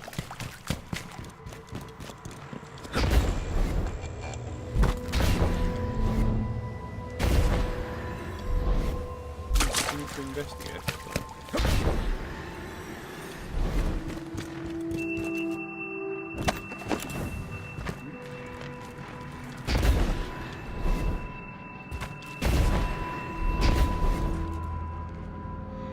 Maximum height. Ah, there's a glob blue.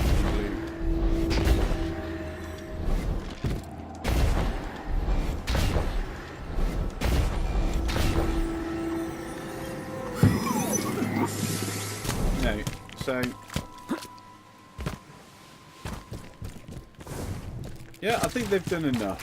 Is the way to think. I think they've set expectations well, but now it comes to the hardest part of all, which, as we all know, it's never about the telling them that you're going to treat them right. It's all about the delivery in treating them right. So, you know, we're expecting quite a lot now. Really, as a player base of Destiny, we're expecting quite a lot now, and so we should. In all honesty, we shouldn't be really taking. I think we've probably learned that lesson now.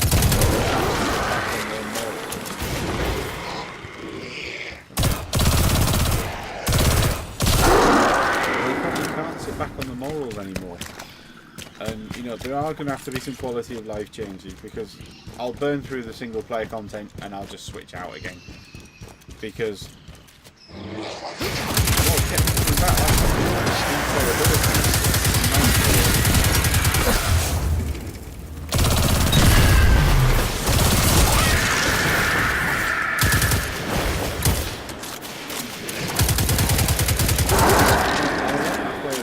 again. I want that.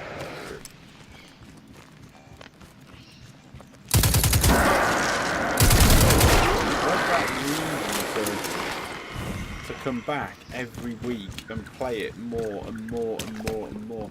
And I know that people are going to run the raid and say, well, you should run the raids to the Nightfalls. No, I haven't done a Prestige Nightfall. Let's be quite for it. I don't care. Or for an emblem, for a trophy.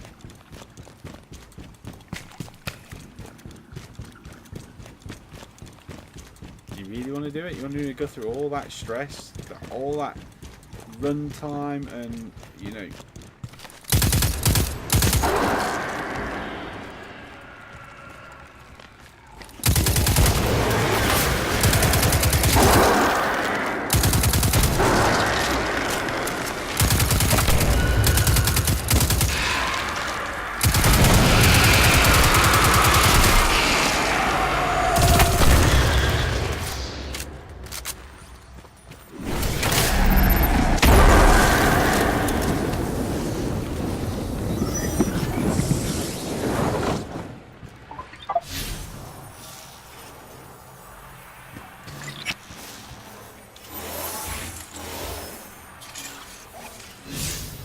And I just don't think the it's worth it Arboretum's for crop stuff like yields that. 20 tons of plum figs, 12 tons of kiwi cumbers, 12 tons of pineapples. Pineapples?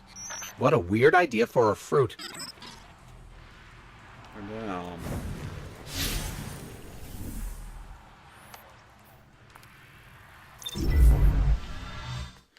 Well, that's my planet mission done. We're cool. Oh.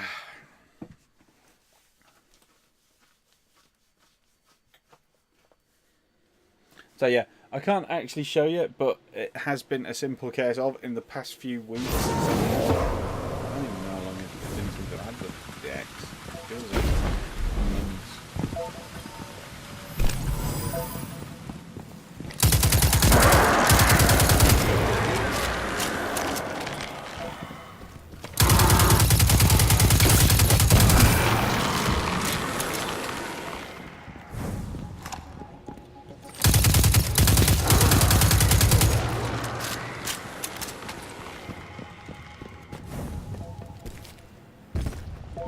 Let's go around killing things, because you never know what you might get.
Bring up time.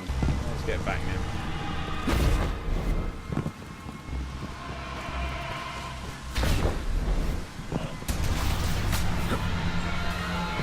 Let's get back and get this done.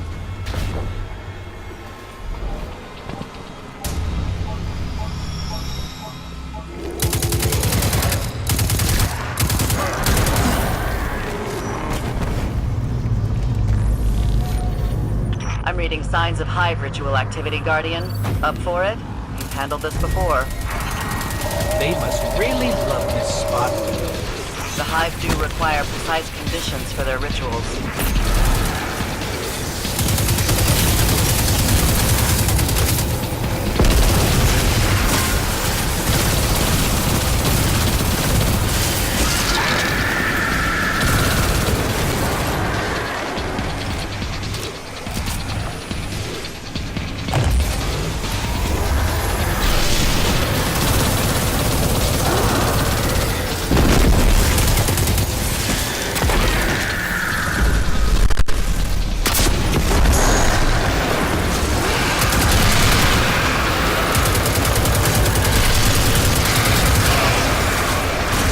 Portal destabilized. Ready?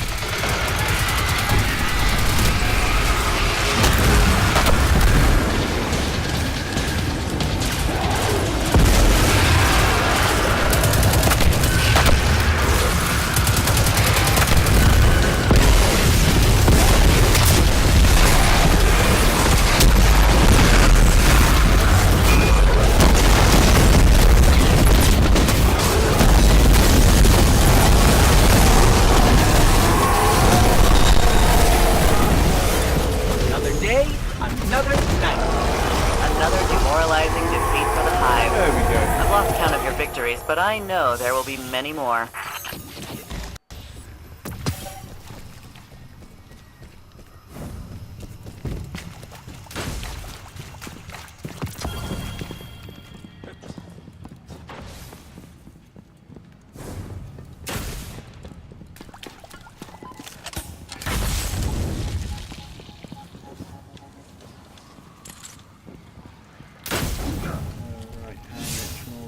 Do. Well, that's K done.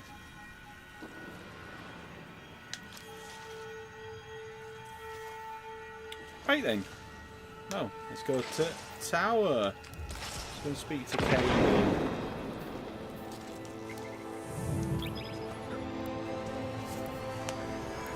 I'll do this a bit more tomorrow, in all honesty. And then we can have a look at that. But overall, I'm quite happy with the Destiny 2 reveal. It's got my interest sparked again. It's not allayed my fears in any way, shape or form about whether this is going to be fixed post game credit. I mean, they seem to have a good idea on what they were doing with some stuff, but I don't know. I just get the feeling that it's going to be another one of those that, welcome to season 2. Oh, hurrah. So, what we're going to be doing is blah, blah, blah, blah, blah. And this means that you can blah, blah, blah, blah, blah.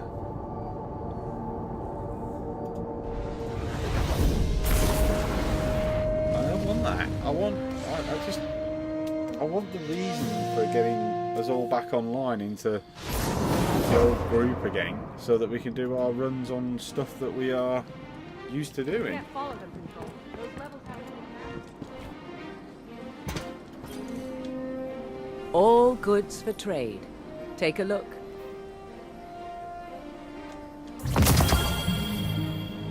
Tidal Dawn. Can I get that? Am I vigilant? Oh, I can get all of them. Shoulder dents.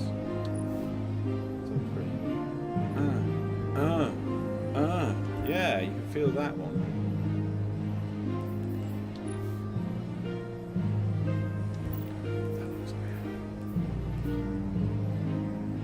I do like that thing. Noble steed.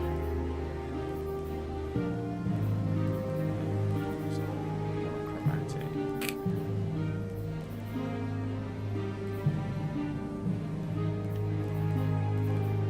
No point keeping hold of it. I'm going to get the Book of the Dead. That one. Arch.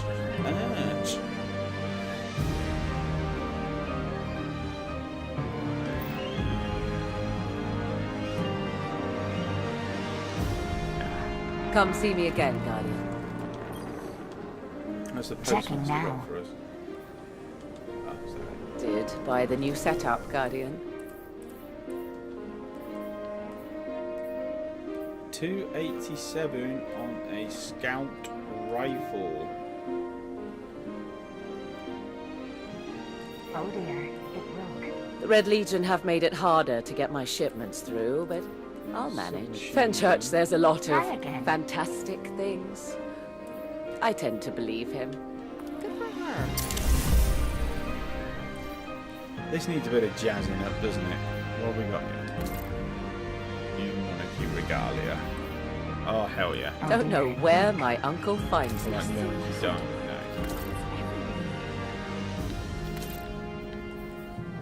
Fenchurch, there's a lot of fantastic things. I tend to believe him.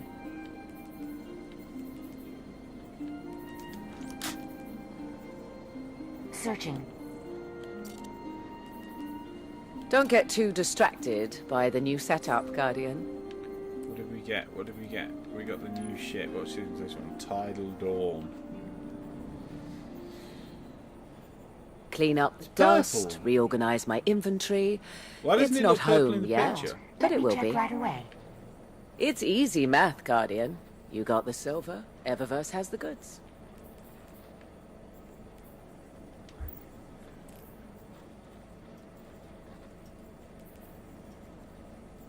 Hi again, Guardian.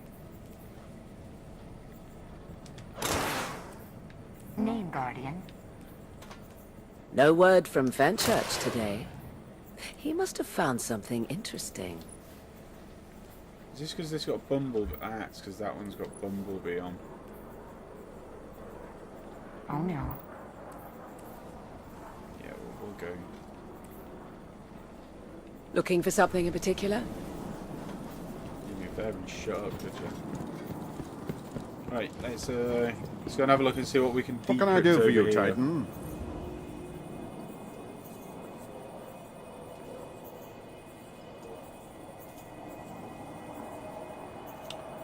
Chatty McChat.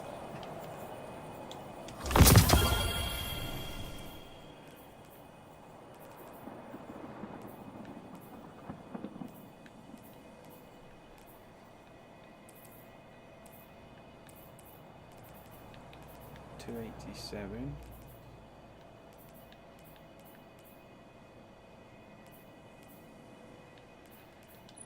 Oh, booyah. So that takes me up to 292.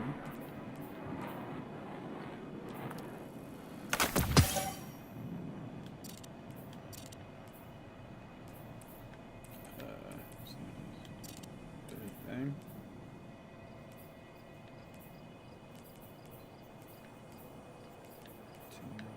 $292.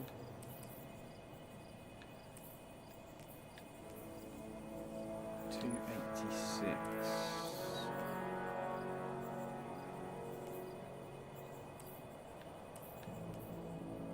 because these are 287s, aren't they?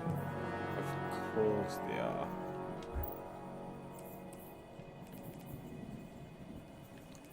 We could make those 287s as well. Which ones are the 278s? These ones. So these ones have got anything on? Ah, these have got +5 as well.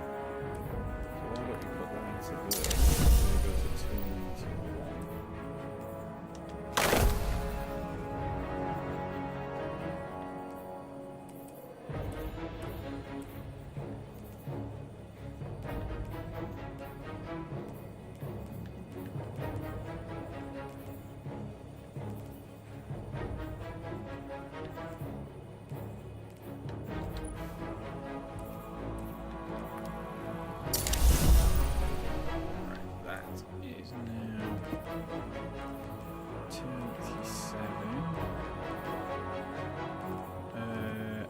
Bothered about that? No. Oh. No. Right. Speak to Cade. That's what we got with all Cadey chops.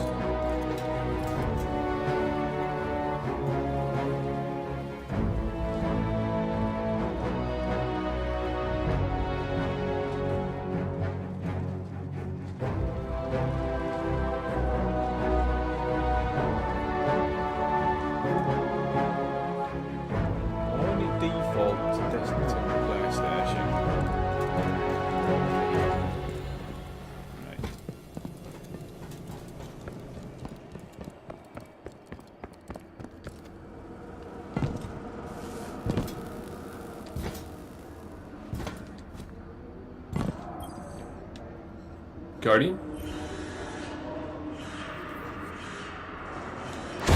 You did the thing out there. Thanks, Guardian. What are those?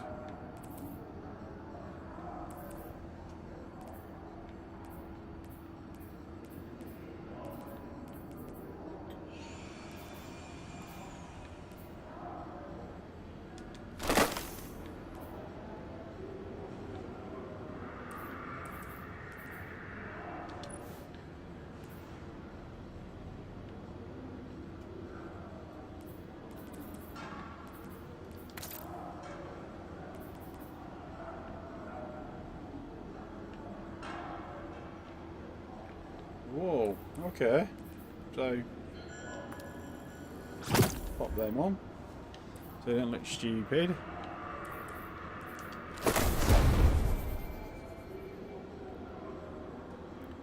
That's a freak. What do these do?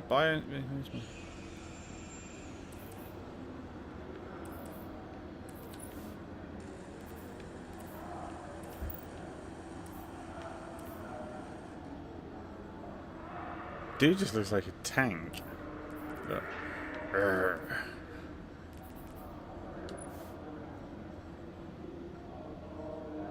We know we can make this stuff look cool.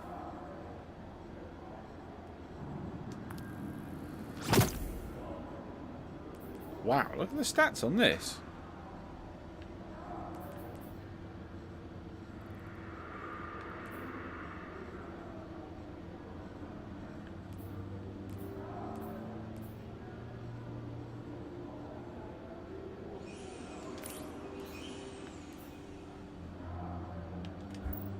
Holy moly, look at that for a shotgun.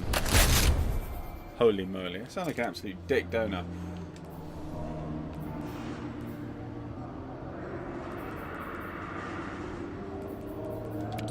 Whatever you need, buddy. Whatever you need, buddy. Interesting. Let's go back to Titan then. Let's go and explore Titan with our new regalia.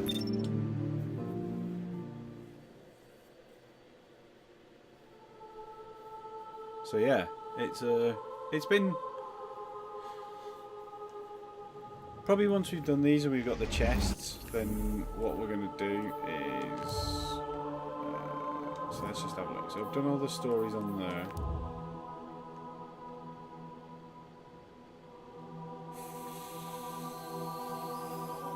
fine. So we've cleaned that out. IO. 2 left.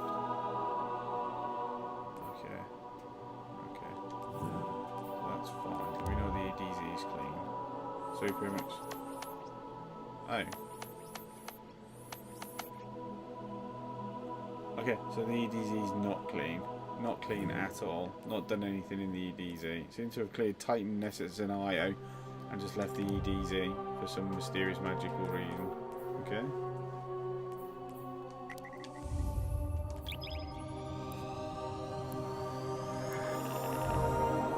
I was actually playing The Division on Xbox One X last night, and I have to admit, I was kind of like, oh, this is nice.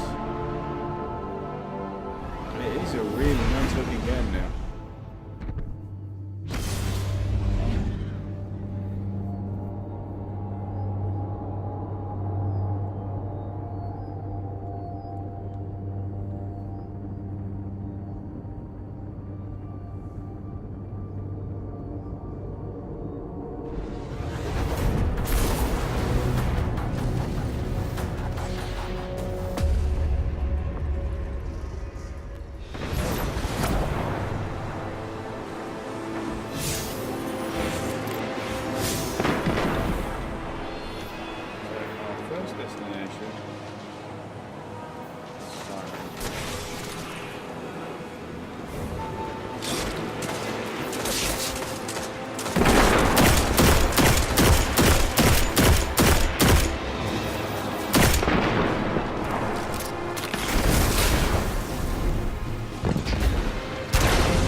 Alright, we don't need to look around. We're here to go and get Cade's chest. To go and get a stash.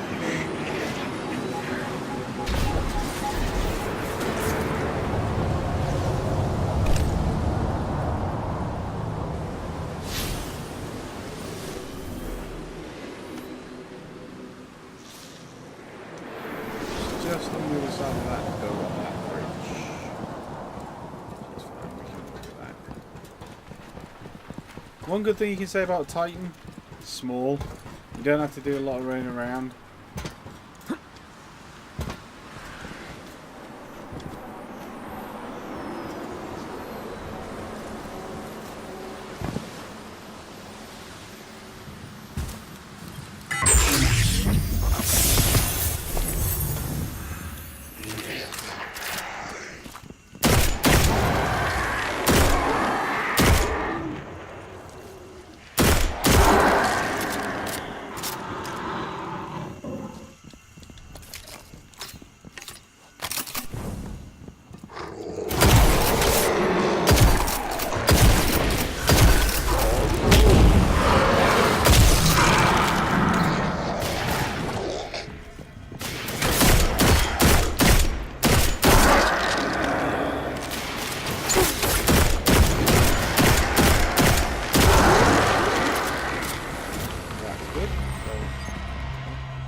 So look for the next one.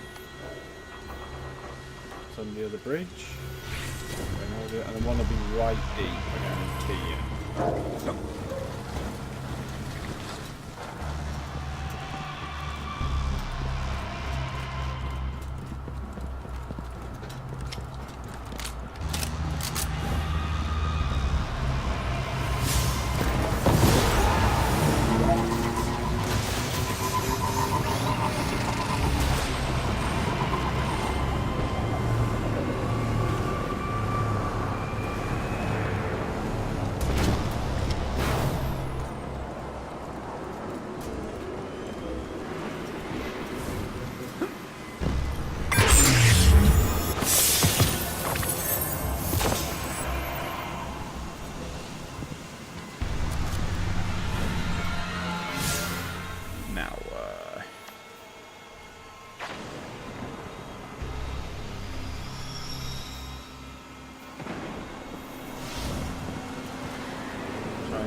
those caches. They never learn. Then teach them a new lesson.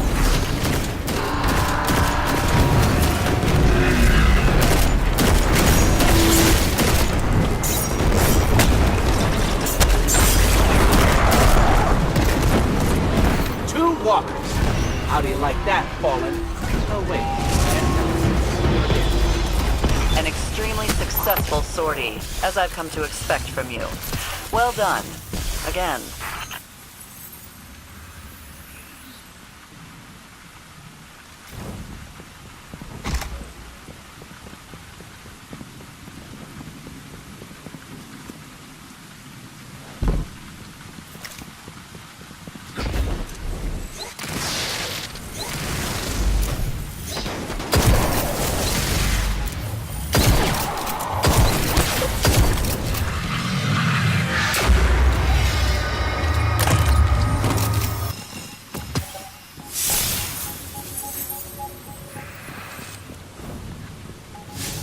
Let's have a look if we're near the stash. Just in front of us.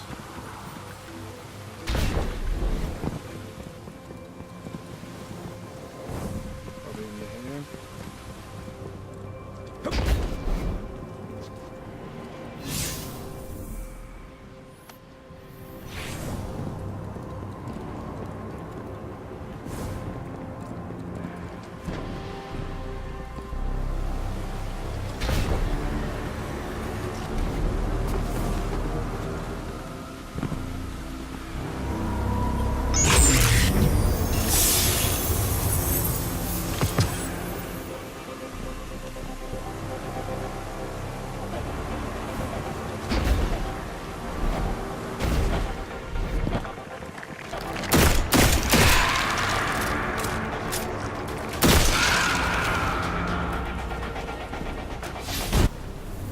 David. Say hello. Hello. Thank you very much. Yeah, I'm going to come in soon.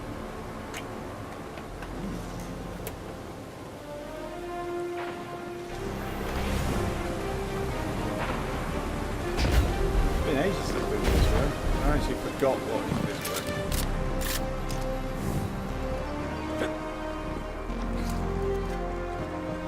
Whatever it is, we are going right to the back of it.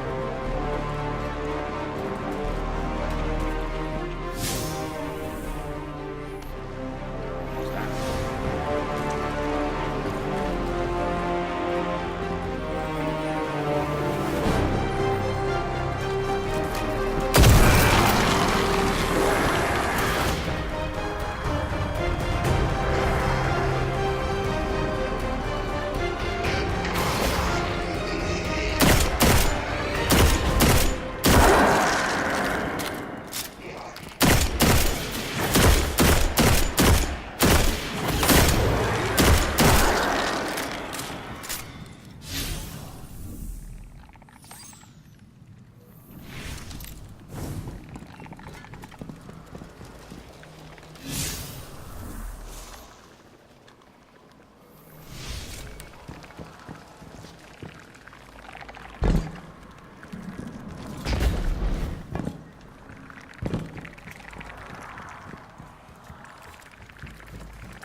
No, where is it then?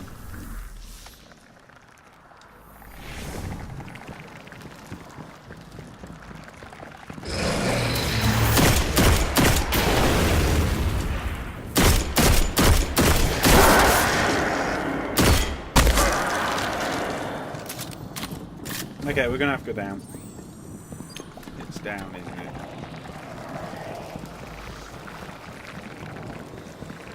Just go down.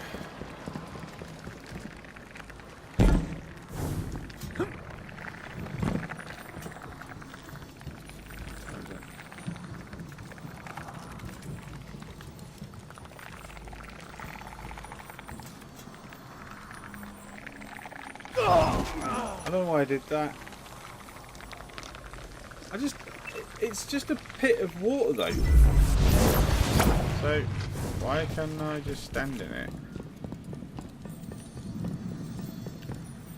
Oh, like this.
Jade Rabbit Engram.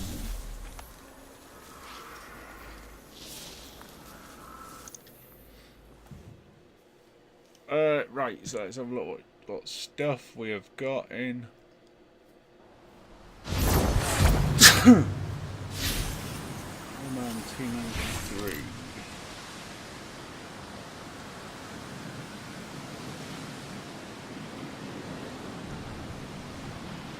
Alrighty then.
No point in doing the boosty, bitey doing.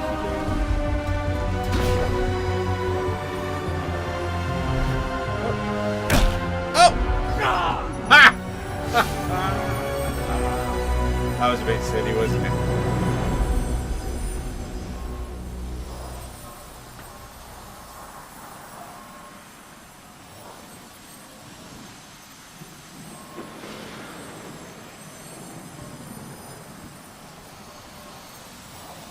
What a legend.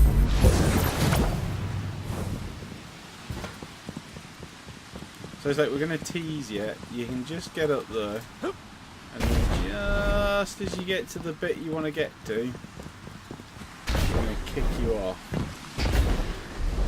Typical.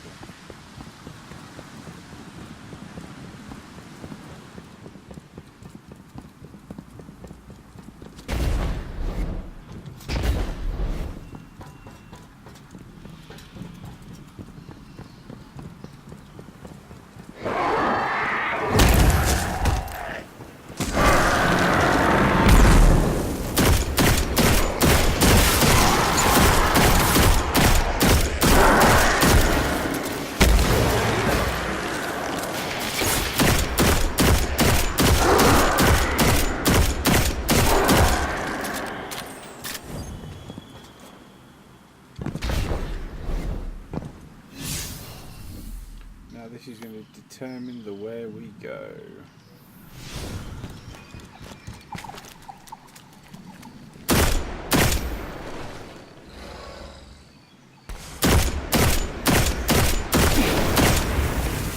Oh,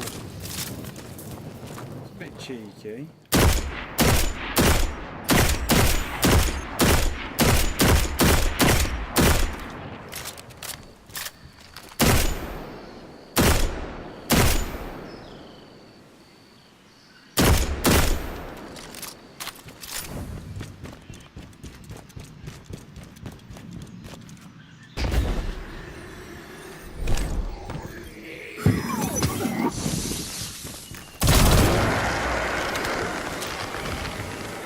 Into the depths for the last cache of the evening. Make sure we're going the right way. Yeah, we are. Oh, we're almost there. So keep an eye out. Probably just around here somewhere.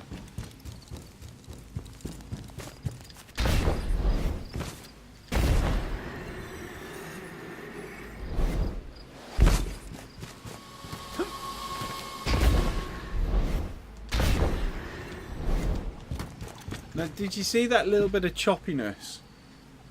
Did you? I don't know if you saw that, but just going through here, did you see that there was that little bit of choppiness on frame rate? Oh my gosh. See how things just jud just a little bit? Watch.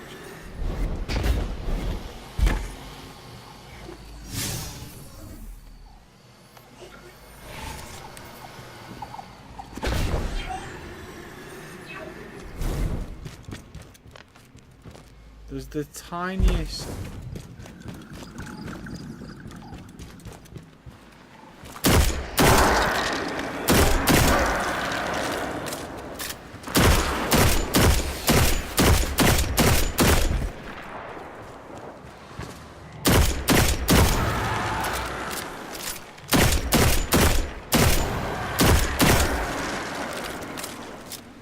I think it's in here somewhere. Oh.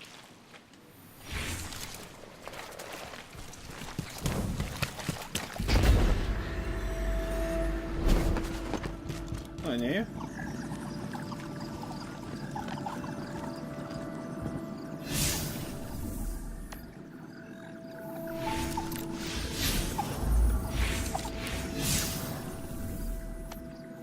So it's somewhere that way. Which is the way that we gotta go.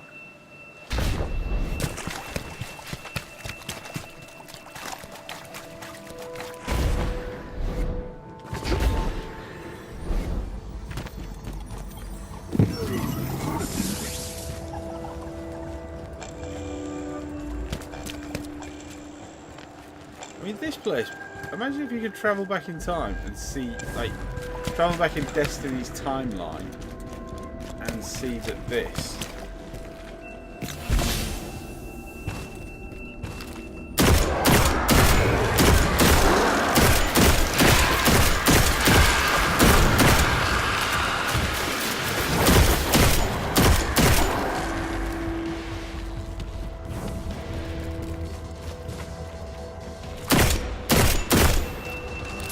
And imagine seeing what this looked like in its prime.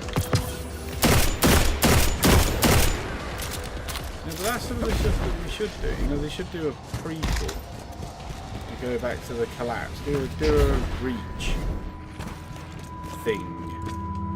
Like in Reach, where they took you back to, you know, a planet before.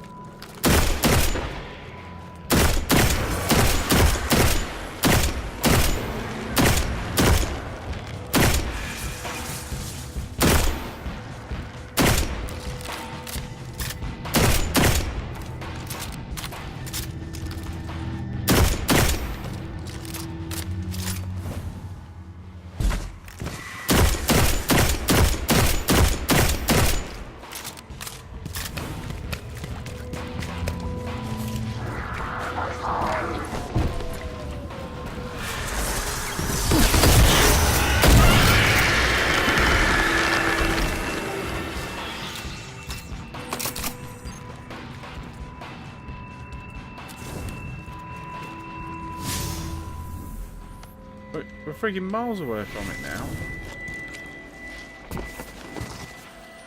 Okay, so we have to go back.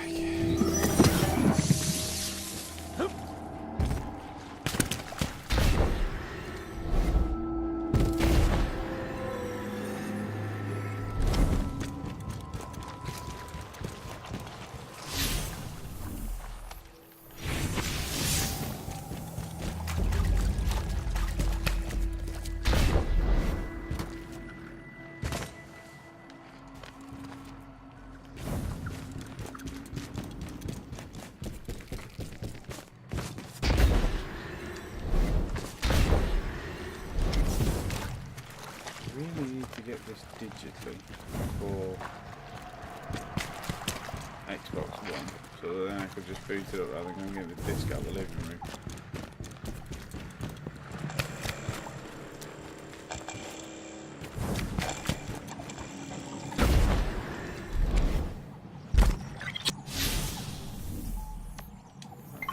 It's down here.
Okay, but it's not here.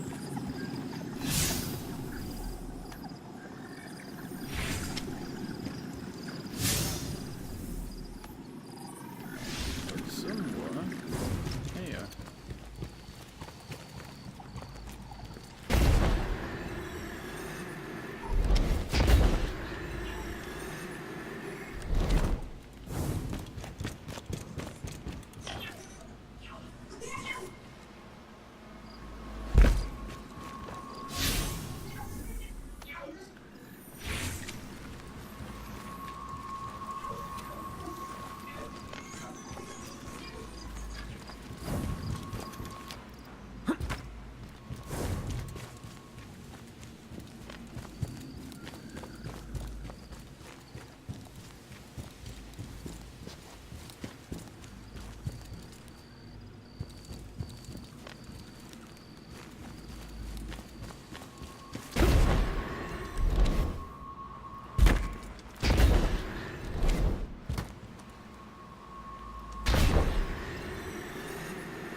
Okay.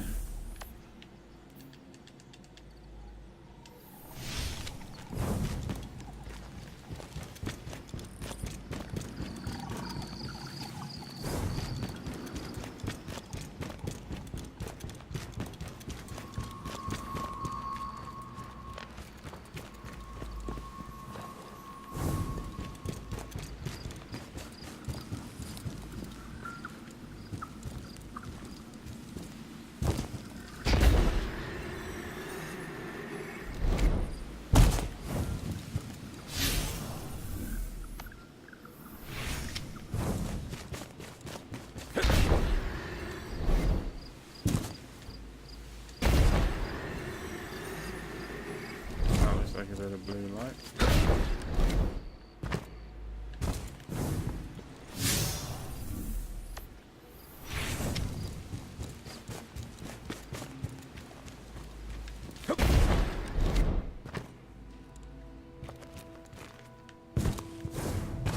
No.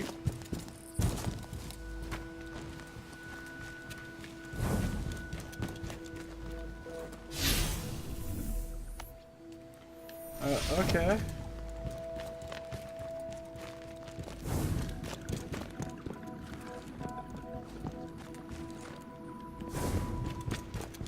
Not weird at all.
Okay.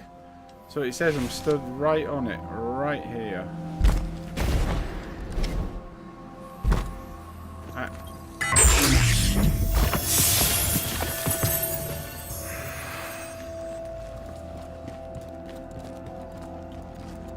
there we go. So we can now leave this destination and go and see Cayde.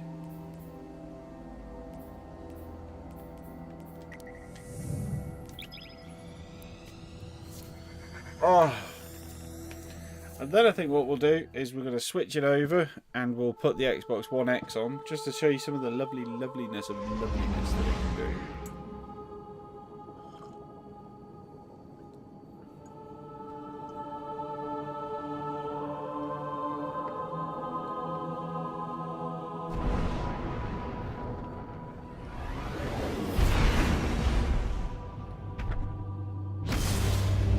I think what's going to be the best thing to put on to kind of show you its prowess. Would that be the right word?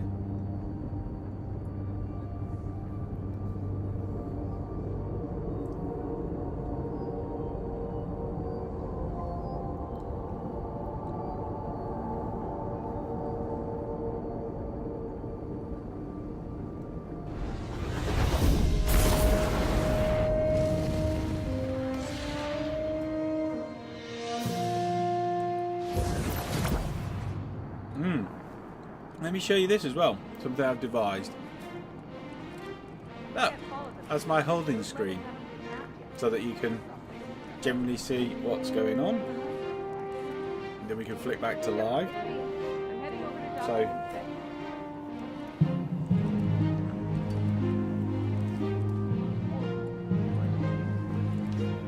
everyone's going to see Cayde first. We've got all these little odds and ends things.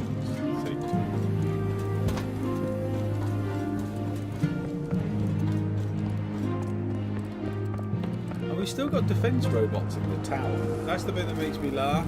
It's kind of like...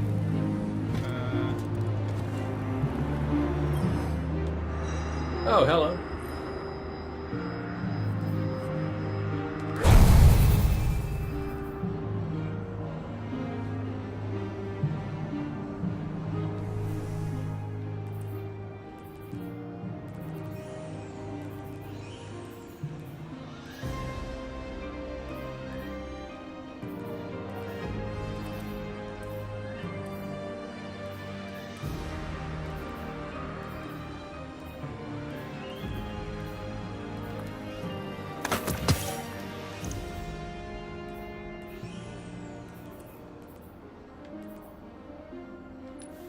got a 5 on it. It has got a booster. So that would be 289, 294, so like double by 2. Or we could go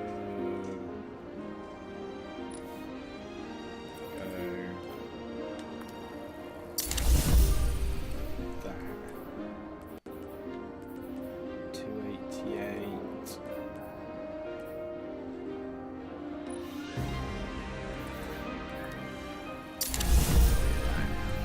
Okay, so that's 296, 293.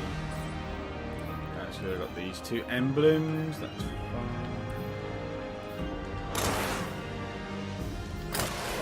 What happens if we change the skin colour on this? Oh, hell yeah. Boom. There we go.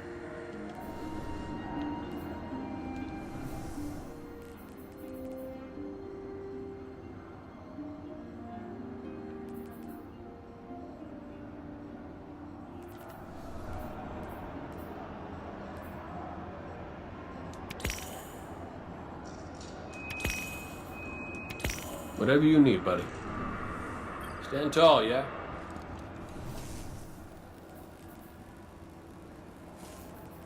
I knew it! I'm here. I'm awake. I'm all yours. No way that's a Foundry design.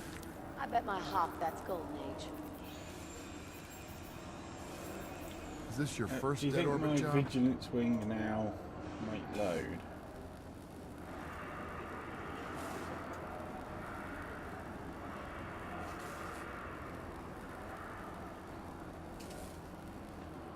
I don't have training for that. I know every bird we're flying. Go on. Way that world. Combat.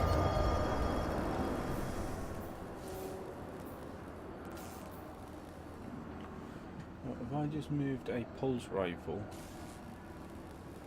Yes. So let's put you over there. Then let's bring. Who told Shax we bumped his maintenance? Now I have to go explain. And then we'll just merge this one into that one. If we paired up a Void Lock and one of my Night Stalkers, yeah. I bet Akora would go for that. That's the last time we used thrust couplers in that shop.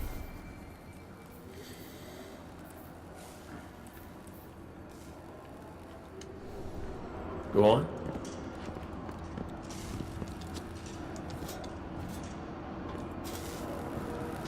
Let's go and decrypt them 2 inbound.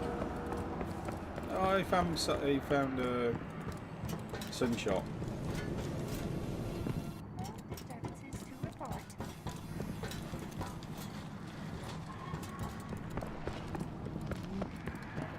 Isn't just a Name, tight. Guardian. Checking.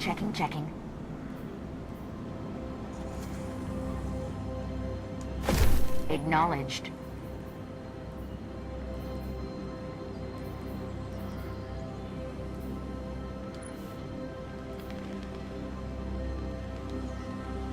That's a future warport pistol.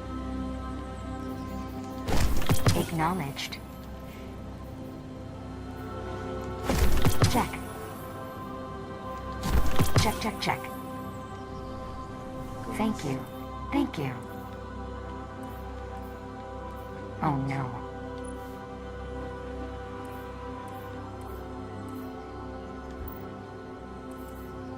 Guardian?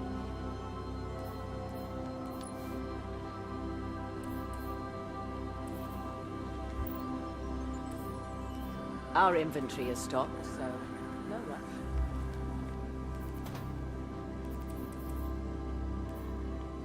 Anything you want? Not possible.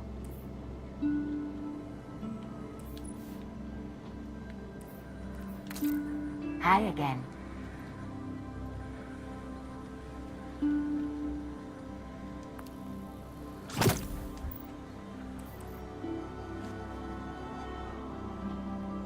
Clean up Please, dust, Guardian. reorganize It's my busy. inventory. It's not home yet, but it will be. Don't get Anything too for you? distracted by the new setup, Guardian. I Hi don't buy again. any of that. Let's go decrypt these engrams. Your return honors me, Guardian.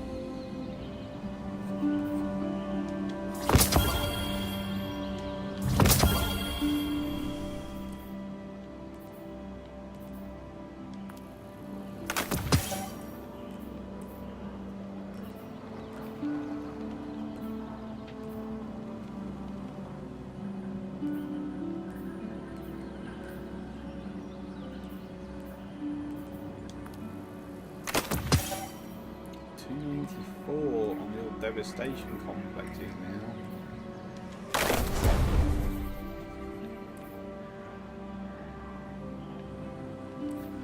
Look terrible. But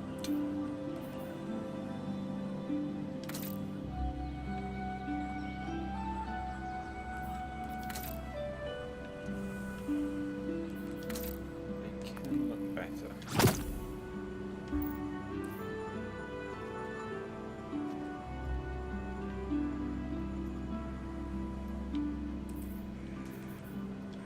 Here's a question for you. If you put this on, and then put one of these on, one of those. Oh, there we go. Look at that.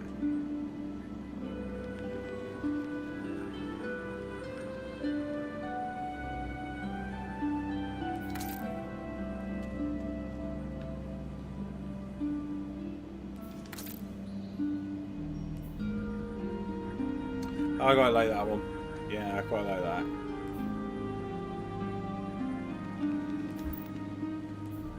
That's a 301. It's a 296. We're not taking a step backwards. This has probably got a purple on. So that's actually 287. I'll take that to 294.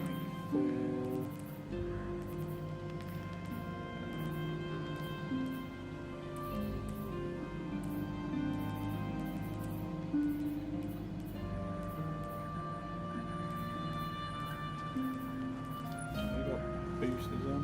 Oh, it's got a booster on. Okay, so if we put a 288 into that, plus that'd be 293. It's only one light level. That's pointless.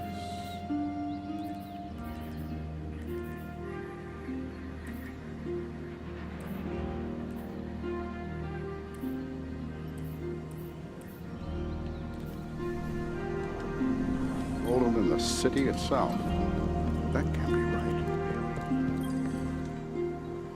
You don't look too banged up.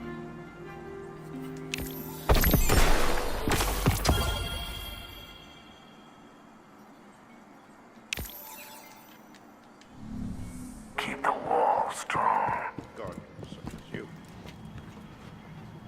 Hi. What? Do you have your keys? Yeah. Do you mind if I lock the door? No, as long as you take the key out. I'm in charge right now, and I say we get it done. Camera. Good. Every little bit helps. Trust me. The world's changing, Guardian. You must prepare and adapt.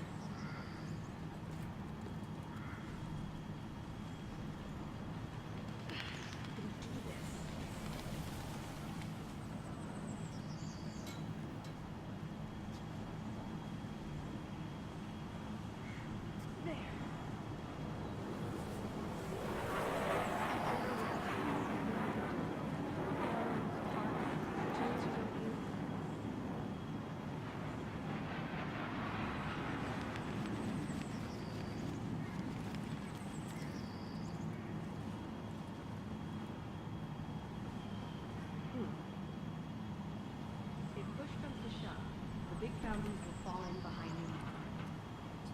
I know. How long are we doing that? Don't take too long. I may need a schematic to read the schematic. Most unusual. Let's get you back out there.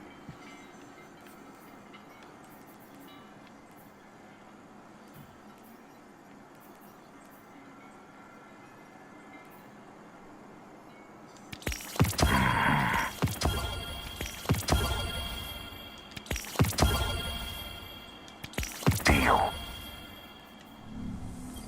We were slowly hoping our efforts bear fruit.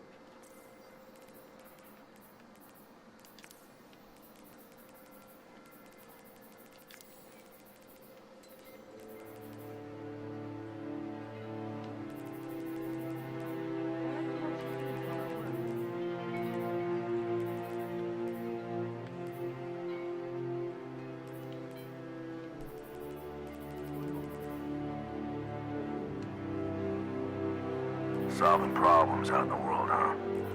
Good for you. HV2 doesn't answer to the Vanguard.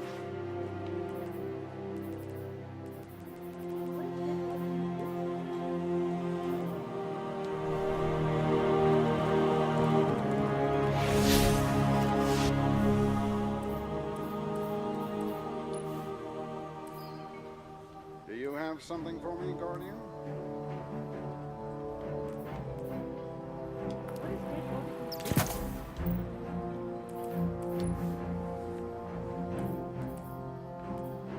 Plenty here for wherever the war takes you.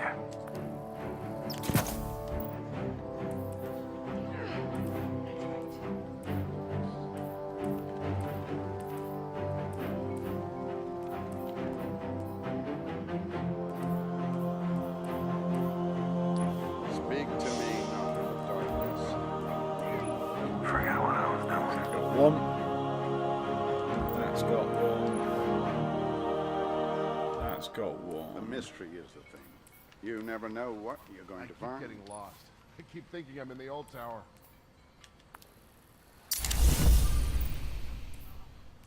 I knew it.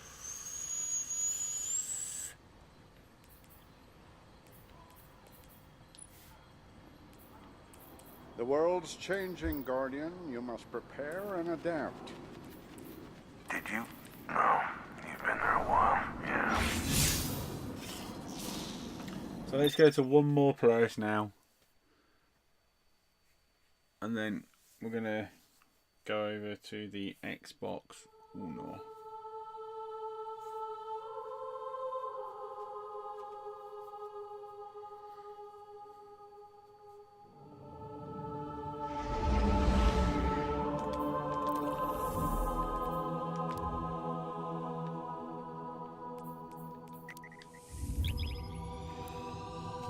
I can't believe that my ship's pink, number one.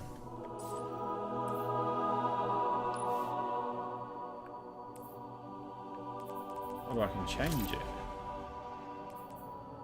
Oh, hell yeah. Look at that. Oh.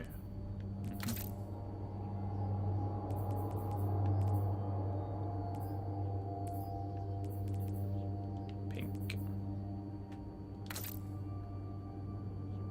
Doesn't even look that good. That one does look awesome though. You know what?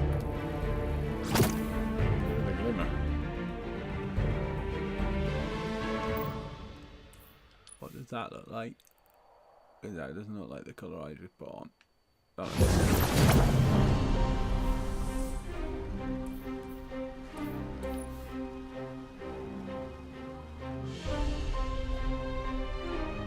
Look.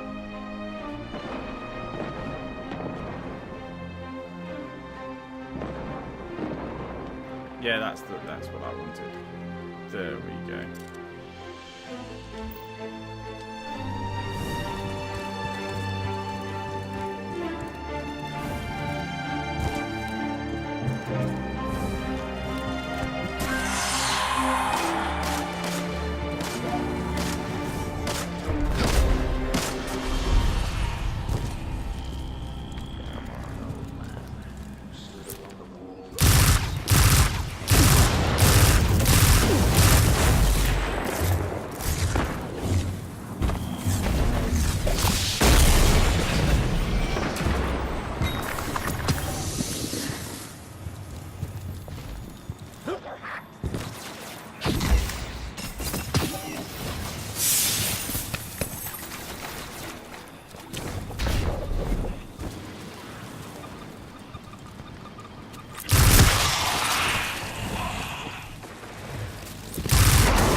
I expect Hawthorne's already razzed you about me.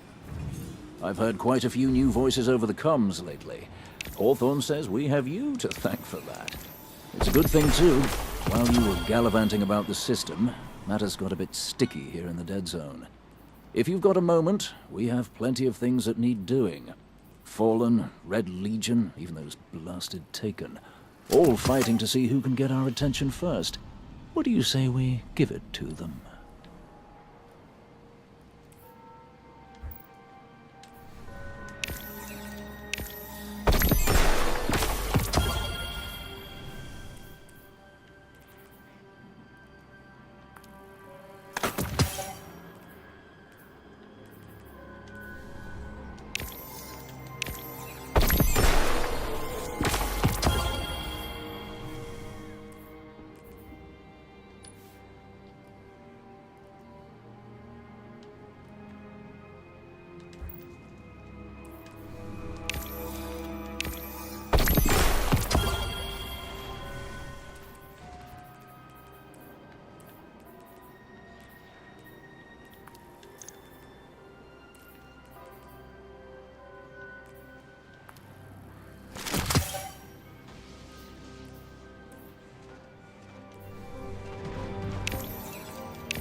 See you soon.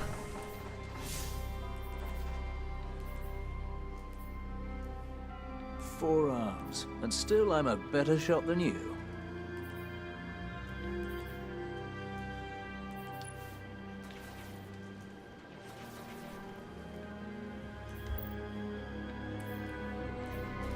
You can hear that too, right?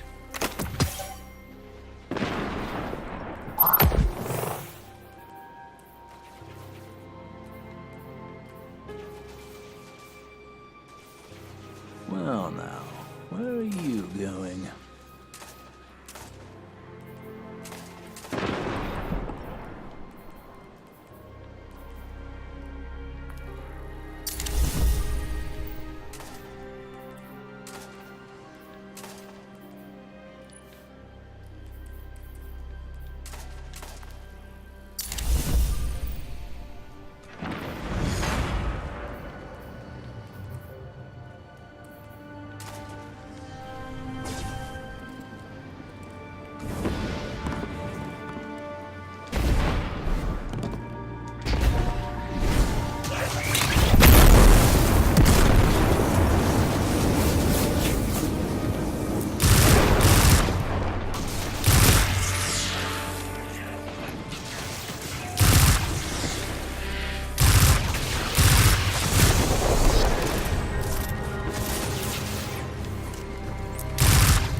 There we go.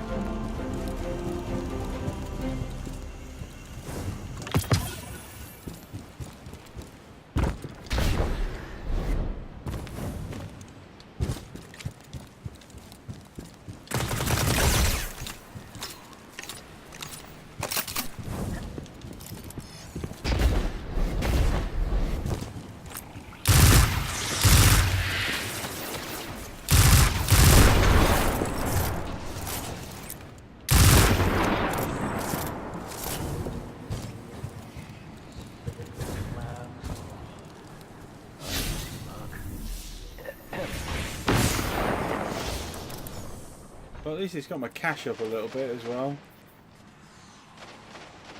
Yes. 289, 289, burn that.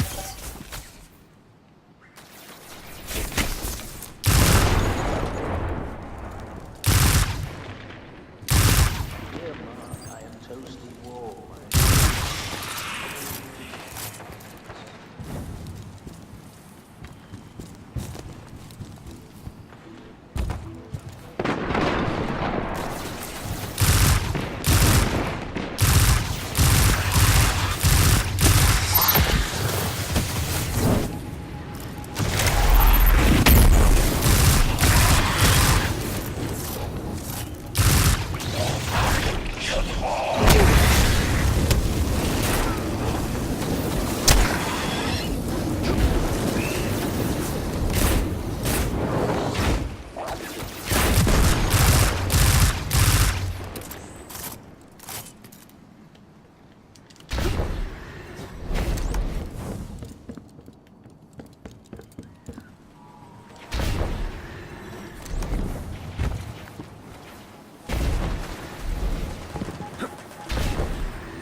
I keep thinking that one's an entrance to a lost sector, and I know it's not.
Right, well, I think it's kind of got to that time of the night when...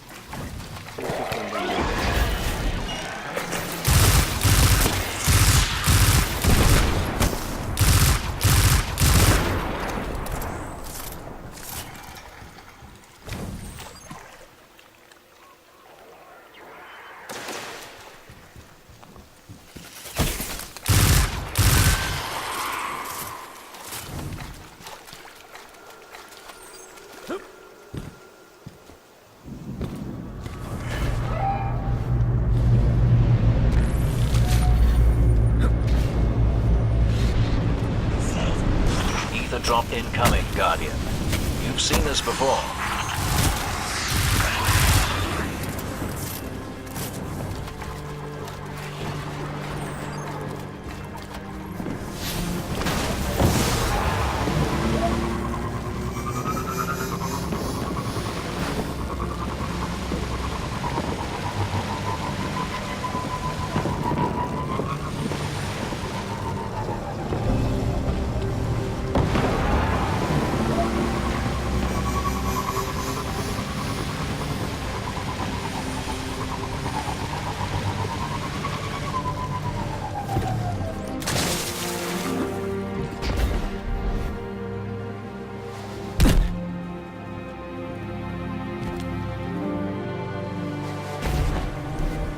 I just want to test something.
I just want to test something.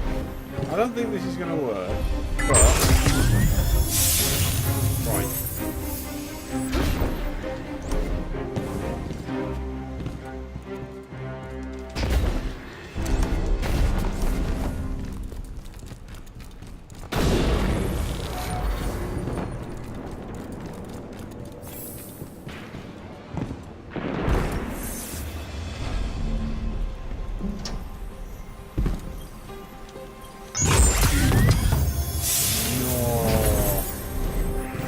Just lets you farm it. That is shocking. What? Let's get some coinage up then.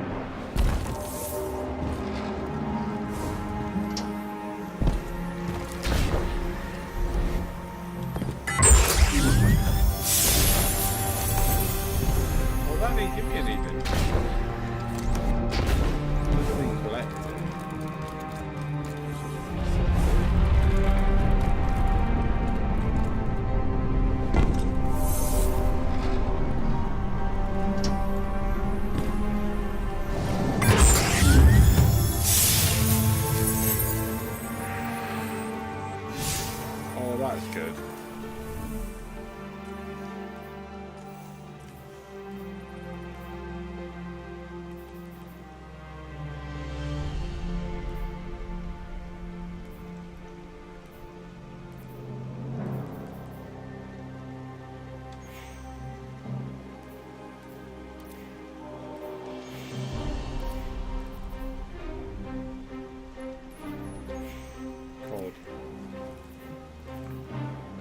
Right.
We came down here for this.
Right, well, I think we're getting close to the end now.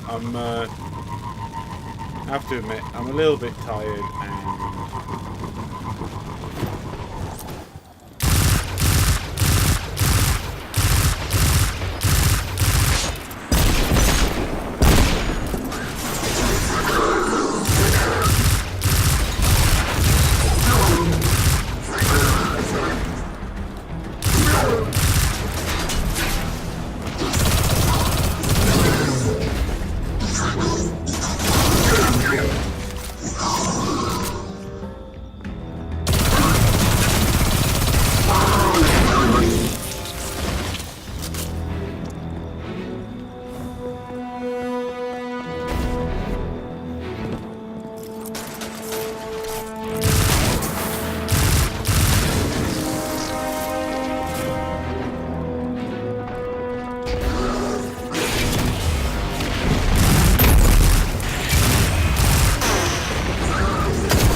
network glitch.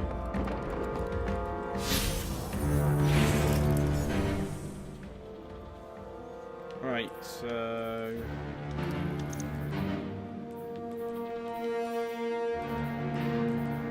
there's literally no point for that. Yeah.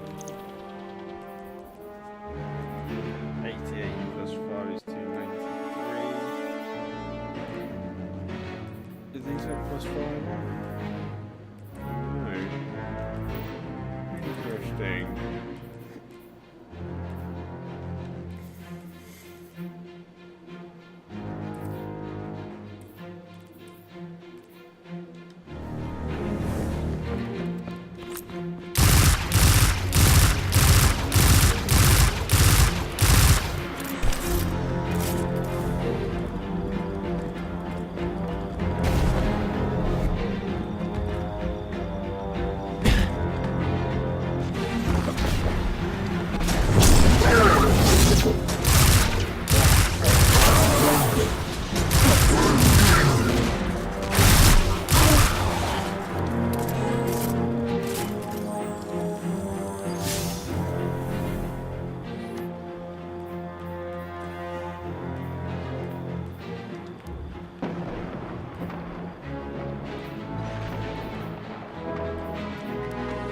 Last trip to the tower, and then we are going to say good night.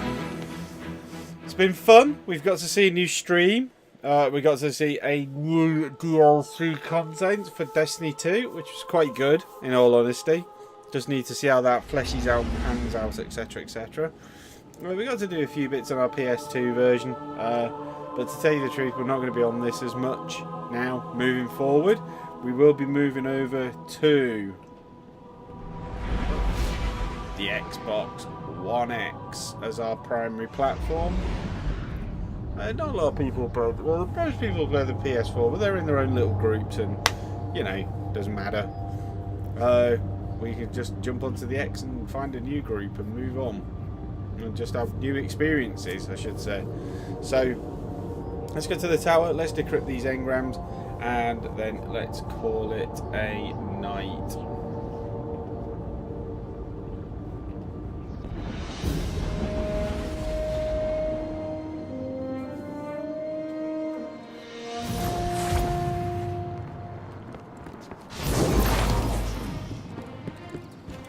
Oh, checking.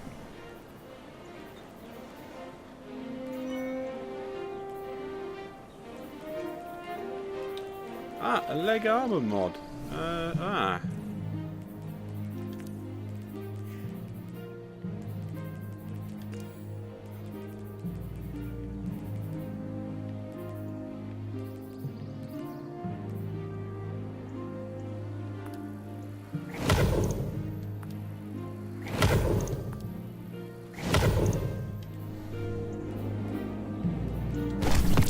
Check.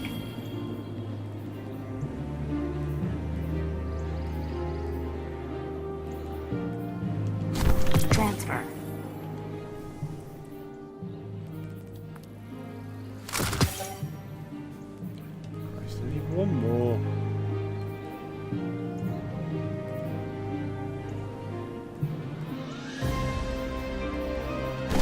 Check. Get rid of this. Need some new moves, Guardian? Underway. Received. Bye.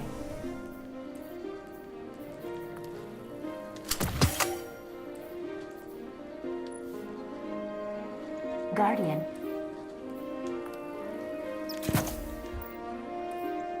Name, Guardian. Damn, I was trying to get my glimmer up.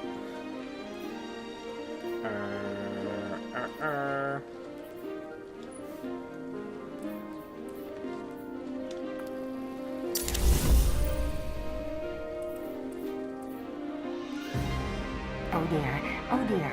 A5530 BLNR and DGS-6 are down. Ready?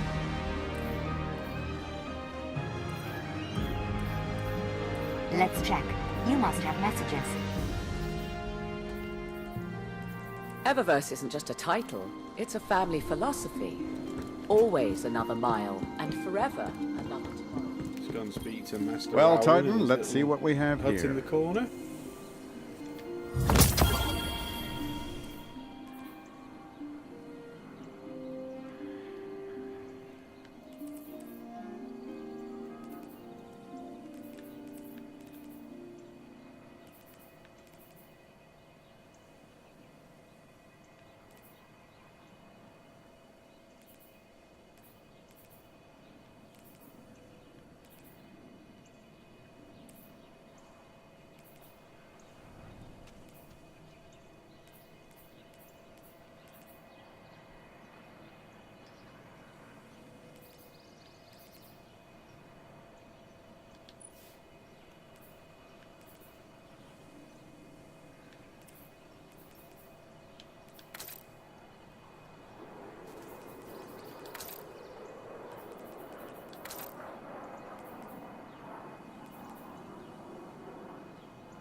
That does look pretty cool.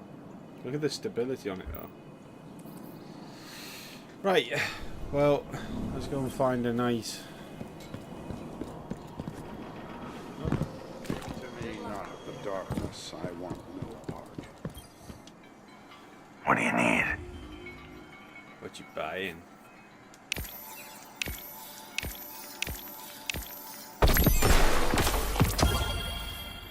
Oh, Traitor's Fate. Douche, douche. No, hell no.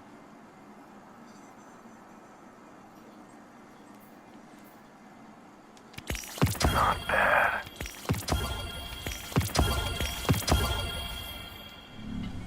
Hit him hard. This is bad. I don't want to be the one who tells the executive. Incident Survey 6. I'm on my way.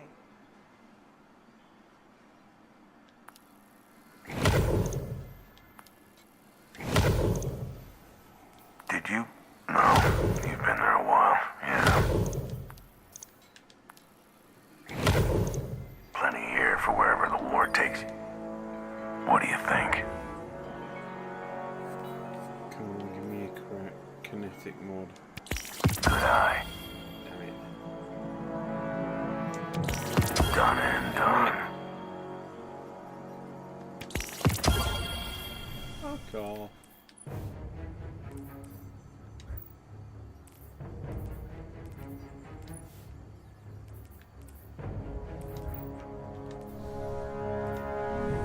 Show them that they can't mess with us.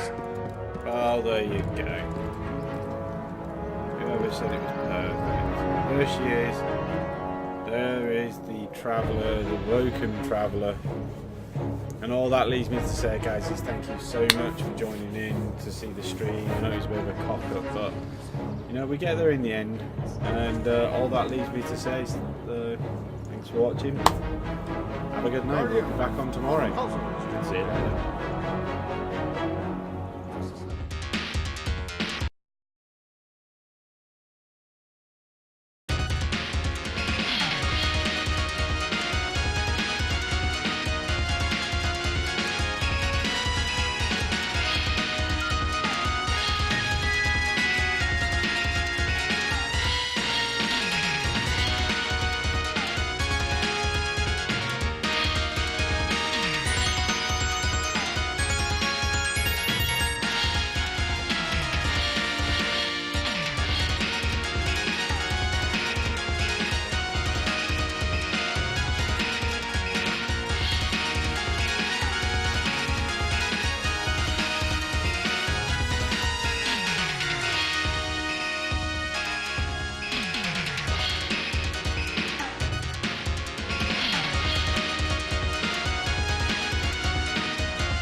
You